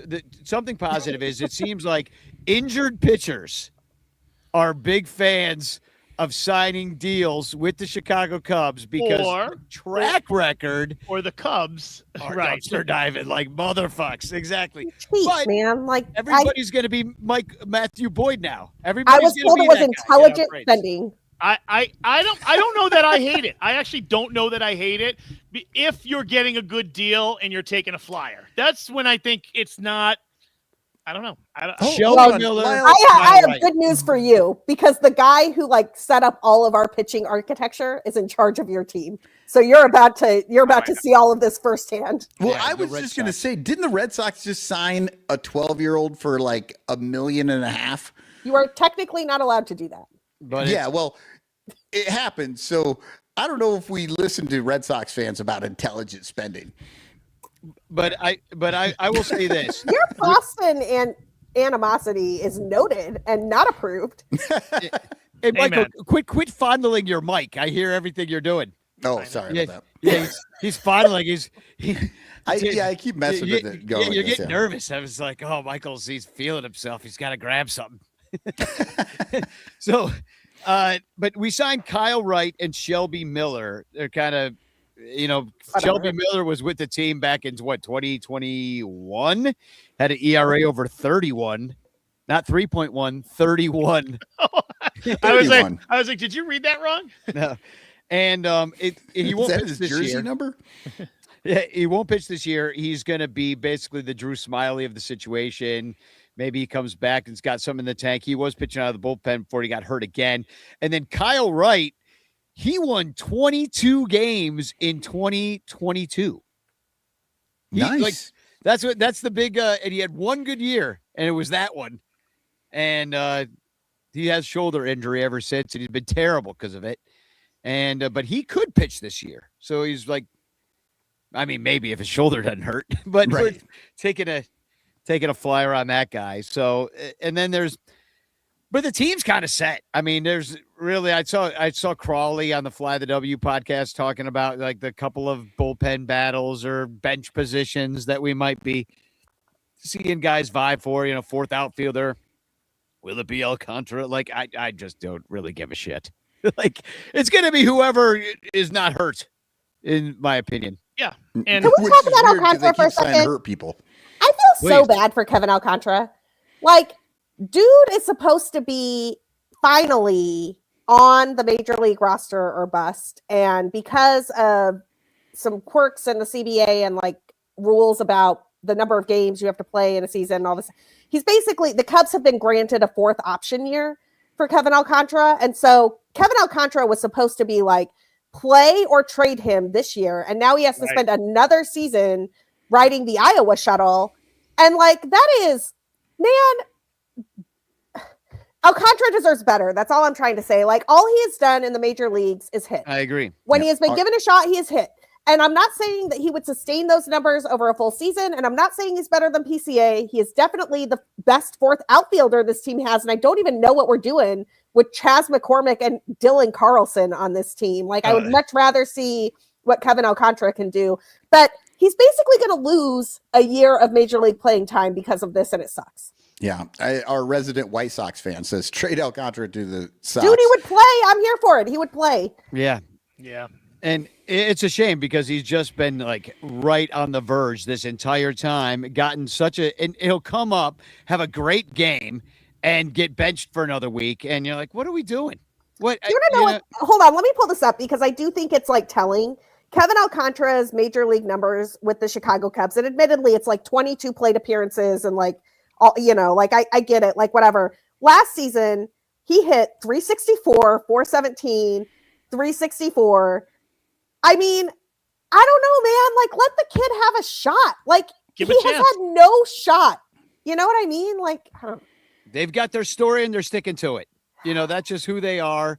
He's not a travel ball boy, so he doesn't fit in with their little mindset. And so I think I could see him trade him to the Sox for like some bullpen help, God, or just trade him so he can play, man. Like, at least Owen Casey, Owen Casey's an interesting player. I'm glad he's going to get a shot to play because he would not get that shot in Chicago, and the Cubs were just about to lose him for nothing.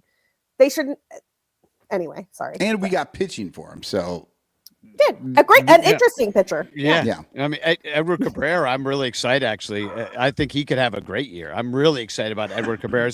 I kind of keep forgetting that he's on the team. I know. And every time I think about him, I know. Yeah, every time I think about Cabrera, though, I get excited. I'm like, I kind of want to catch all the Cabrera starts now because he's our shiny new toy. Is he hazing you?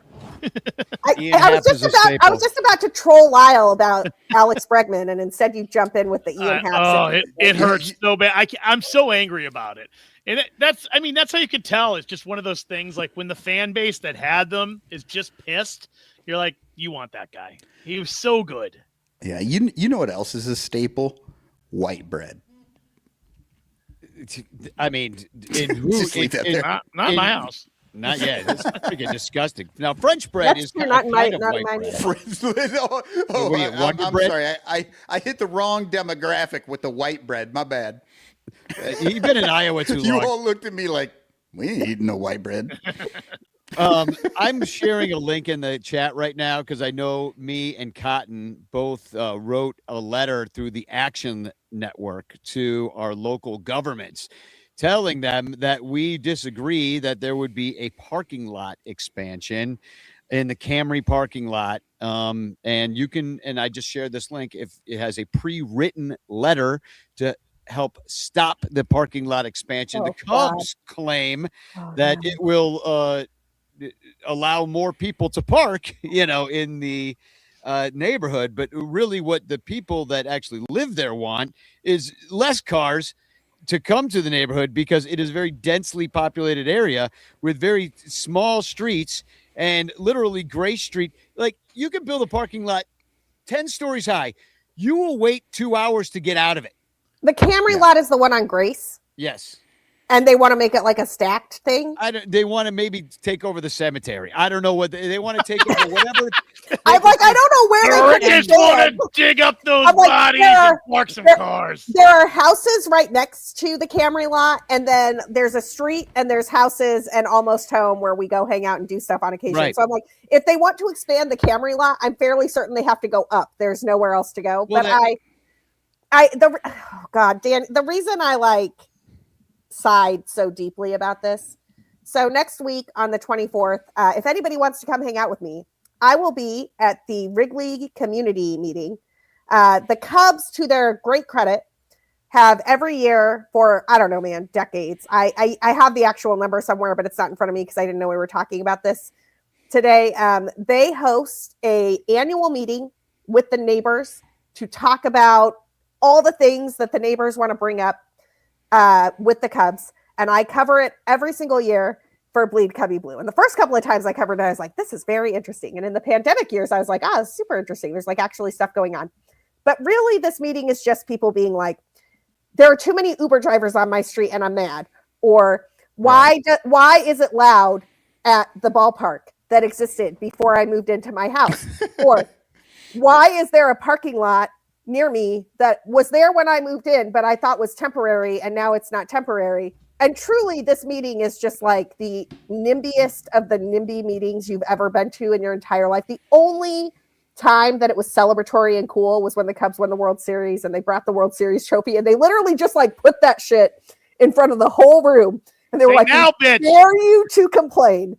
We dare you to bitch about the Uber policy when we've got a World Series trophy right here. And one guy tried, and he was booed down by the entire crowd. Well, I do have the plans here for the expansion. Oh, Christ. I don't really know how to read this. I don't understand this. What does this mean? Site development. They want to get a significant amount more. Let's see. I'm trying to find this. I don't even understand that is so. Okay, see the green area on the right there of the lot? Uh-huh. That is a place where people live. That is housing. They may have bought it, obviously, and they're going to knock it down. Is that all the way to the L? There, man. No, it's so Danny, you know where Kelly Park is? So the cemetery is behind. Right. That little area is it's like apartment houses. It's like you drive through a gate and there's people who live there. Well, then those people are just going to live there. I mean, either way, they want to add a bunch more parking spots, and they're going to do it by expanding the lot. And the problem is that just makes more cars. What they should be doing is more of that satellite parking stuff where you go park out at the college and everybody gets on shuttle buses. Ride your bike, bitches. Yeah, well, even if get people by the highway. Yeah, the thing why don't the Cubs buy a lot by the highway out on the red line? Costs $2, runs the entire length of the city. You can get to it from anywhere. Yeah. And even if you got to drive, go buy a lot by the highway. Yeah. Do some satellite. And they do have a satellite lot. They don't run it every game, but they should just be really and make it so you've got big buses of people, constant, make it easy for people to go.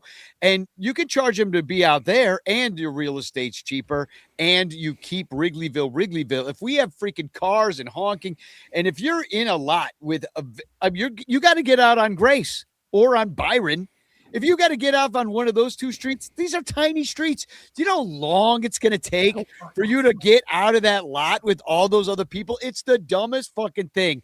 It's just like the idea that, cars are always complaining about bikers. Did you see the road was red? If you go back to the picture, the one on the left side, so everything in red is what they want to take over. So see, the stripe goes all the way out to whatever the main street is. Okay, so what that road is, I can tell you what all this is. They want to take this every single day. I walk this, it's not an alley. It is an alley. It's not really an alley. So like this is it's that street, Danny, that runs off Kelly Park where people walk to the ballpark, and there's houses on either side of it. Like, I don't even know how you would turn that into parking, but I do know it's not going to be parking. They want to own it though, and it's going to go one way in, one way out during games. But I do know that the players lot, I'm sorry, I'm trying to like orient myself off of this. Where is the players lot off of this? The players lot is south of here. Yeah, you can't, it's zoomed in too much here. Okay. But no, either way, this is right off of Grace. The main point being, no matter how they do it, even if they bought the land and did whatever they get, we don't need more cars in the neighborhood. Regardless of like whether you could do it or which land you think you bought. Why don't you make it a park where we can all freaking hang out on benches and play hacky sack instead of fucking park a goddamn giant car, because it doesn't belong there. Yeah, and you can click on that link that Danny put in there. There is a pre-written letter. That letter is basically like a locals letter that talks about the neighborhood or whatever. I actually just erased most of it and wrote my own thing, telling them right at the top, I am an out-of-town fan. I come to the games, and this is what you need to like let them know. If you're not from there, this will not help you, right? That's basically the whole gist of what I wrote, was that like when I go to Wrigley Field, I don't park there because it's way too hard for me to get in and get out. And so I park somewhere else, and then I take public transportation or I walk, and I end up stopping in at local bars, restaurants. I think you just came out of a local bar. Places. And if you make more people, and I drive drunk home later. Yeah, exactly. But if you put more people in this lot, the letter, they're only going to go to.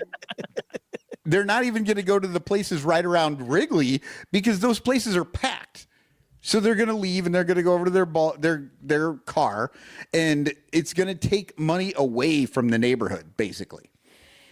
Well, I can tell you who never takes a car into Wrigley, only takes a flying carpet, and that is Kupstradamus. Here he comes. Tomorrow starts spring training games. We'll send the Sox back where they came. Take the Southsiders and feed them some fiber, and then they'll shit out their brains. Smelly. It actually got better smelling when he farted. Yeah. How is that possible? It's deities for you. He can talk while he drinks. He's a ventriloquist. That was incredible. Are you sure he wasn't talking out of a different orifice at that moment? I mean, he might have been. He certainly poops out of his mouth. So I have the first scavenger hunt of the season. The season is beginning tomorrow. And here's what you got to do to be entered into. And this is going to be a year-long thing. If you complete a scavenger hunt challenge, you're going to be entered into the whole year of scavenger hunt. It's going to be all season long. And if you complete a scavenger hunt challenge, I'm going to keep track of that, and you'll win a variety of prizes that I'll come up with throughout the season. Things that we scavenge. Are Bleacher Bunch members eligible to play in the scavenger hunt? Absolutely. Cool. Everybody but me. Well, that would be you unfair. really want all I the really crap just that wanna we beat Michael. scavenge for the year sent to you after the season. A what? No, I'm just gonna give that shit back to Danny. I just want to win. Yeah, winning, and then I I'll like just give it winning. away. I'm kind of competitive, you know. So here's the first scavenger hunt because you know he's going to be there. Get a picture with Al Yellen. That's your first challenge for the week. Are you kidding? I mean, I can't do that this week. Can I? don't know. Can I submit an old picture? Al's not that nice. he might not let you take a picture. He's thinks it's going to steal his spirit. It's going to be pretty funny. Okay, I'm sorry. I love Al. Al is great. He's obviously my editor at Bleed Cubby Blue. He's given me a lot of opportunities, and he's wonderful. It is going to be funny when like the 7th or 8th person comes up and asks to take a picture with him, because he's going to be totally fine with it for like the first 1 to 5 people. He's going to be like, sure, okay. Great. Sarah, the funniest part is that you think the entire viewership of this show is going to go. Danny, I want you to make it middle of summer, hot, maybe night game when people are drinking all day, like night Saturday game. Zerbert Al Yellen's belly. In the bleachers. That's what I want to see. I was going to say extra bonus points if you bring him a bologna sandwich. Oh. Al is the best. I will say it is a feat that man is always first in line. Like, do you know how obsessed you have to be to always be first in always? Like, yeah, I don't know. Danny, you're probably the only other person that remembers this, but do you remember during the pandemic when he would post that he was like first in line at Costco? I do. He had no Cubs. Yeah, no Cubs to do, so he's 5 first in line at the grocery store. Al is like, I am first at Costco. And Does he know that like nobody really even wants to go to Costco?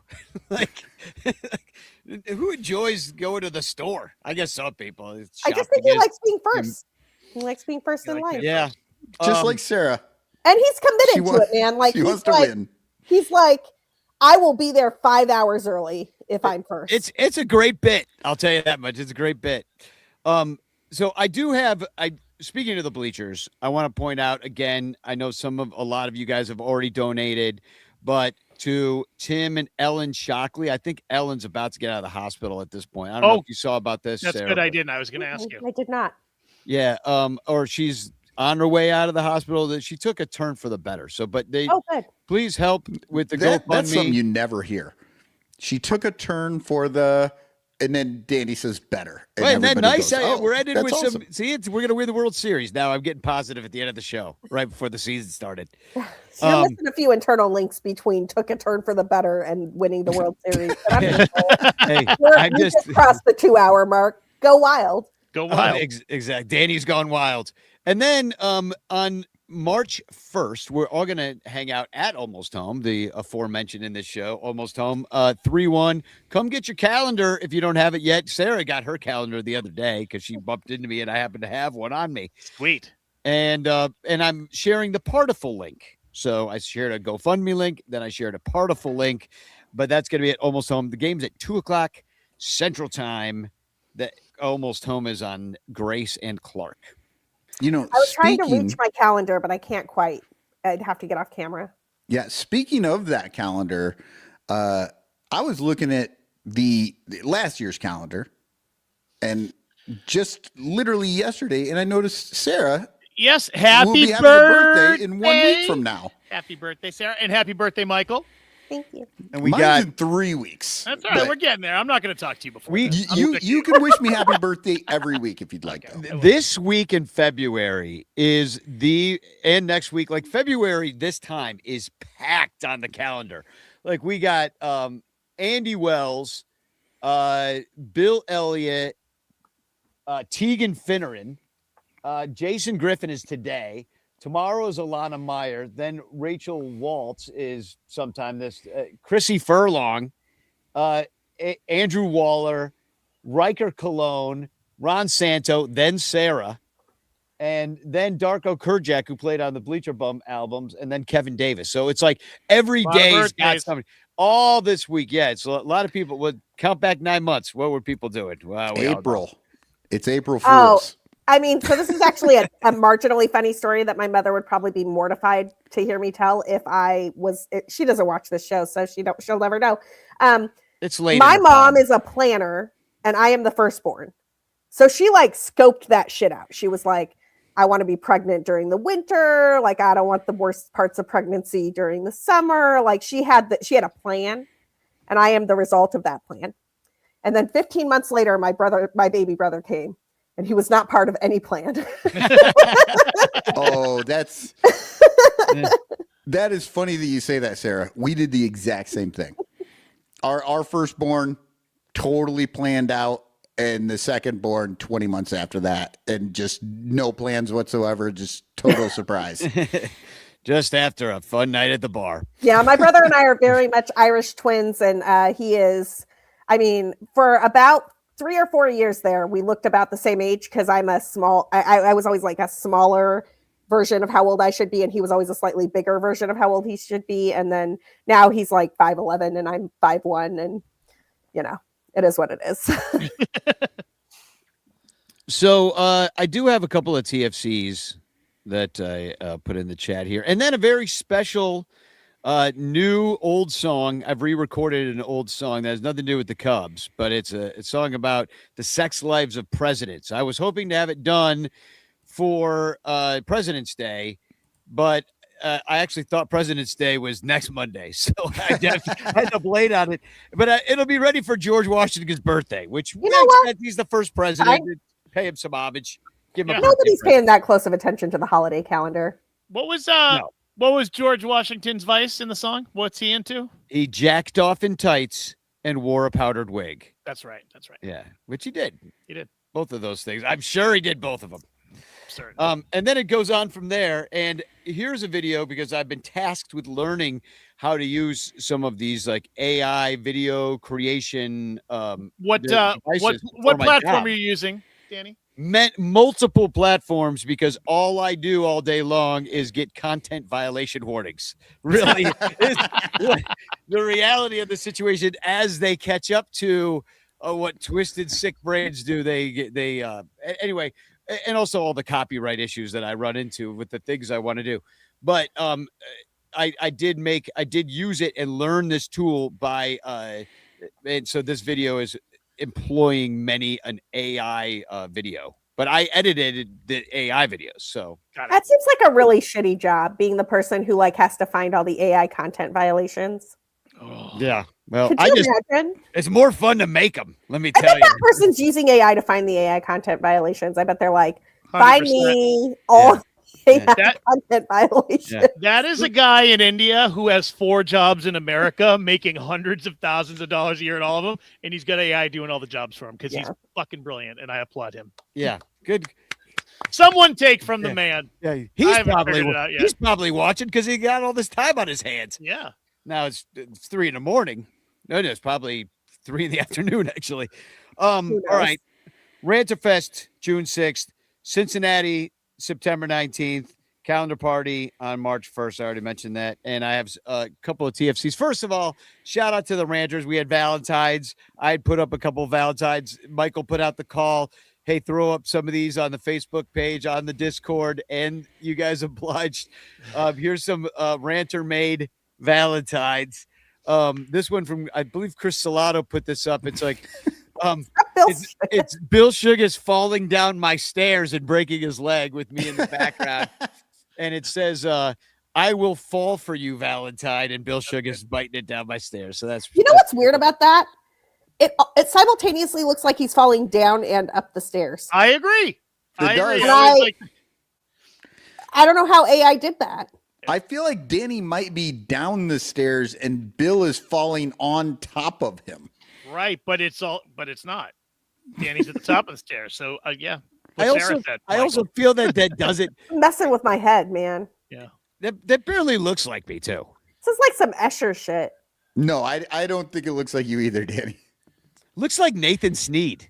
You know that ranter Nathan Sneed. It looks like AI Danny. Yeah, AI me. Yeah. And then I really did enjoy this one. Chris Salato made this one too, I believe. It's from Shota Imanaga. It says, "I want to Shota you D's nuts." Yeah, Shota also looks like AI. Like, is that Shota when he was 12? Yeah, it's like Shota mixed with Rookie of the Year. It's Shota Tani. That's also not our scoreboard in the back. No, AI sucks. It doesn't know what it's doing. Epstein era Shota. He looks very young. He's going to get Prince Andrew arrested again. Yes. Oh God, I wish he was still in jail. And then you have now this is funny because this comes from the team formerly known as the Cleveland Indians, who are celebrating their 10-year anniversary of Rajay Davis's home run with a Game 7 bobblehead. Brought to you by Discount Drug Mart. Because of course it is. I'm sorry. Danny, bless you for this. I need you to send this to me. So this weekend, I have my favorite fantasy baseball draft of the year in Indianapolis with the Great Lakes Area Roto Fantasy League. And there are a handful of dudes in that league from Cleveland. And every time we get together, I am always in Cubs gear, generally from 2016, and they are always mad at me for it. And we do a nice back and forth. But I am going to have a lot of fun with the fact that one of their primo bobbleheads for the year is coming from Discount Drug Mart for the Rajai Davis home run that almost won them a World Series. Yeah, nothing says Discount Drug Mart like the almost win. Y'all should have had a speech in the rain delay, man. Like, you could have Jason Haywarded that shit. You didn't. And I got one more, and that is, I've been proclaiming that MAGA is not welcome at the friendly confines of Wrigley Field. Oh, you're not. A problem for a super utility player. By definition, and the ownership group unfriendly. Potato. I'm just making a proclamation, and you can do with it what you will. I mean, people are people. I hold whatever weight I hold. I have proclaimed as the oldest podcast in Cubs fandom that MAGA is unwelcome for being unfriendly at the friendly confines. Good luck. That is my statement. Totally agree. Look, I'm here for this. I will back you. I'm just saying we're going to lose. Yeah, well, that's my proclamation. I'm sticking to it. But then, so I proclaimed this, and I made a TikTok video, and some guy said, "Guess I'm a White Sox fan now." What a burn! And just Tater says, "Good, enjoy your 60 wins." That's typical honestly, own goal. That's just absolutely being fucked up. Like, there's a lot of things you can do to a White Sox fan that I think is probably acceptable. Sending MAGA to them, that's over the line. Actually, no. This is great. We should send all of MAGA to the south side of Chicago. Yeah, I'm all for that. I am 100% here. In their hats. Showing up on Cinco de Mayo with the Los White Sox jersey day and the mariachi bands and the, like legit tajin and shit going on, like the micheladas in the back. Like, I would like all of these people to go hang out at 35th and see what happens. Hey, you might change some minds because, you put a michelada in a guy's hand and, what I'm saying. You build a lot of bridges. Like, I'm going to introduce these people to elotes and they're going to be like, I am blue no matter who. Yeah, I see the error of my ways. Chinga la migra. No, they're going to take one drink and be like, that's way too spicy. I can't do that. Well, that's just all of Wisconsin, though. Like, I'm already dealing with that with Brewers fans. Right. I'm going to go eat a Cracker Barrel. At least they're hammered. A saltine cracker at the Cracker Barrel. I miss the old man logo. Did you all see the thing on Blue Sky that got stolen from Reddit that was like divided the country into drinking zones and was like which zone would win? And they thought it would be controversial, and everybody was like, oh, yeah. Zone 6, which is like Illinois, Wisconsin, Minnesota, and Indiana. Like, no chance. We are like, the Midwest is going to kick your ass. Yeah. I mean, Wisconsin is the king of the world. Yeah. Only in that. Just straight up sausage and cheese curds. Just sucks up all that alcohol. Chance in the chat. Look at it's close chance eye. That was actually pretty cool. Yeah. We should do this more often. Hey, you know what? We could actually, if we all had postcards of different players, we could just like be standing here like puppets with their face, be like, "Hi, I'm Frank Chance. You see that Cubs game tonight?" We don't need AI. We just need postcards. You know what I was thinking with the. Oh, sorry, Michael. Go ahead. Oh, I was just gonna say we were talking about that jersey earlier with the collar. Look at the collar on that thing. Yeah, look at that. That's a Chris Sale special. Yeah. Now I do like that, like Chicago down the center.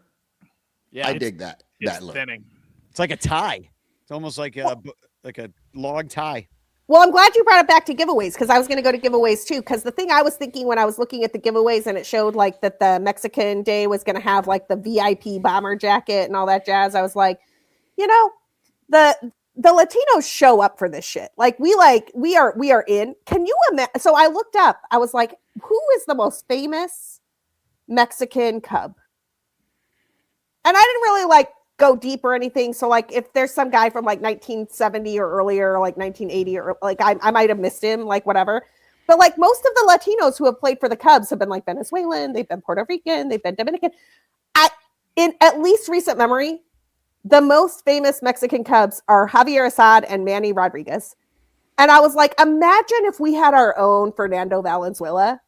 Like just just go back to the line at Mexico Cubs jersey night and Javi Baez having a street in Humboldt Park. Like Mexicans are like, there are like 10 times more of us in Chicago than there are Puerto Ricans. Yeah, who's the we best would current? this shit, man. Like Who's the best current Mexican player? We would put the in baseball? Dodgers to shame. Sarah, who's the Dodgers to shame? who's Probably the top? Alejandro Kirk. Yeah. I mean, I looking up the best. I put best current Mexican pitcher, and Javier Assad was number one, and then Listen, Andres Munoz. Yeah, Andres Munoz, Alejandro Kirk. That's like the line. Number three. I am who's number telling three? You get a who is Trevor Bauer is number okay? three. Fuck Trevor Bauer. Like that dude's I hate AI. but what I'm saying is like just imagine if there was like imagine if Carlos Zambrano were Mexican and Carlos Zambrano. Like that shit would have been out of control. Like out of control. We would put the Dodgers to shame. Yeah. To be fair though, Sarah, last week we actually had the Cubs Fernando Valenzuela right there. Oh, yeah. Jay Baller. Yeah. Just looking up at the sky while pitching. No idea where that ball's going. As I was throwing away, work out okay.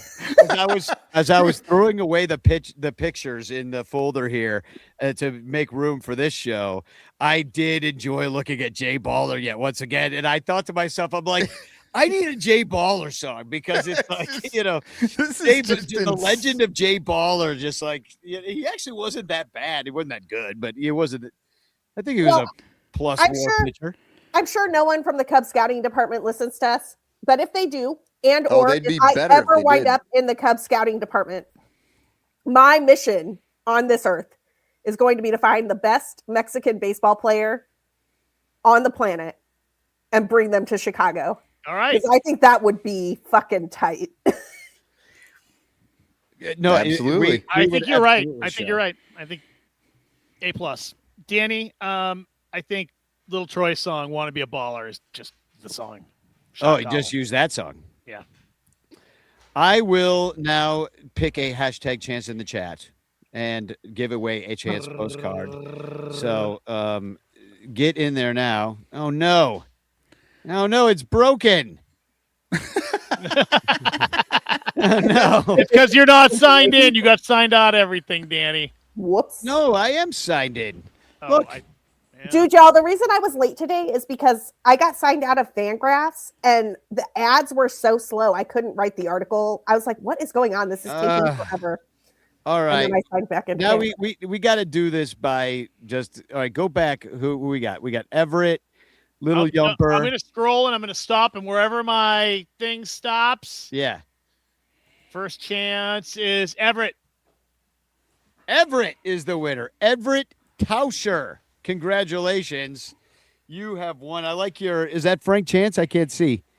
In his avatar there? That's I Chance, don't know who that is. I think that's Frank Chance. Could be Gabby Hartnett, I suppose. So congratulations. I will send you a Frank Chance. I don't think I have your information, but you won because because StreamYard's broken. So congratulations. I'm just as reliable and just as good. Just don't worry about it. Yeah, because it doesn't really worry matter. about it. But you will be getting a nice Frank Chance postcard special. And anyway, that's first game tomorrow. Oh my God, Dave Baller. God, he's like, God damn it. This is so good. I swear to God, he made that face when he pitched just to confuse the fuck out of everybody in the ballpark and have them be like, oh my God, he's having a stroke. You know, he's Jim Carrey in the mask. Oh God. Literally what he looks like. Anyway, that's the show. Welcome back. There's a game tomorrow. Season starts tomorrow. And that's all I have to say about it. But I'll be in the Discord tomorrow. We'll have our first game thread for spring training. How about that? Yes, I can't wait. Danny, Everett just gave you his stuff in the chat, just if you missed it. Oh, great. Awesome. And he also gave it to everybody in the world because that's a public chat. Mike's going to send you an unsolicited Go ahead and put your social security number and your mother's maiden name as well, please. Cool. Slogans! Wait, hold on. I need to screenshot that because these are good. All right. Are we there yet? We're there yet. What is the Red Sox equivalent of spagog? Gosh. Zorder. Zorder. Odoris. Zoster. I'm sorry I brought this up. I know, I need a pen. I'm like... Yeah, it's definitely got. Oh, but there's no go in there, is there? Okay, right. go. Got. Spagog. Zostrog. Zostrog. It's like it sounds like a Tolkien fucking villain. Well, we close versus the Red Sox, so we'll have to figure it out. We have a whole season to figure it out. 162 games. We do. So, I mean, Spagog. Spagog.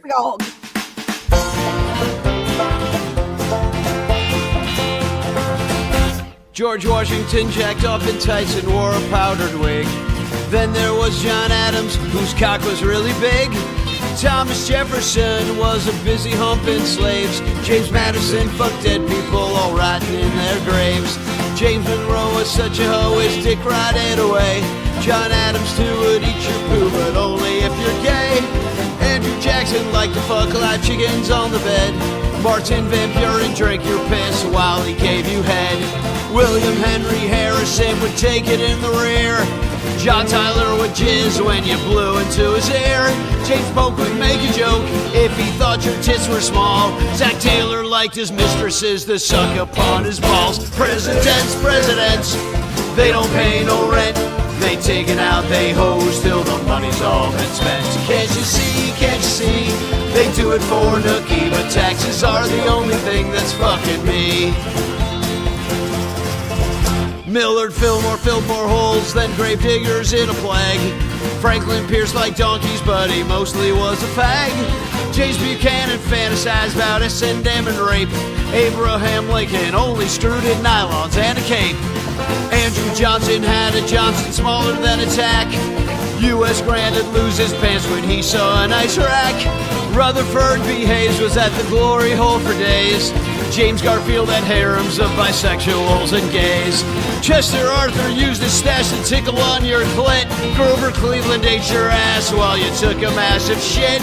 Ben Harrison had cut you during sex to drink your blood. Grover Cleveland fucked his pigs while rolling in the mud. Presidents, they don't pay no rent.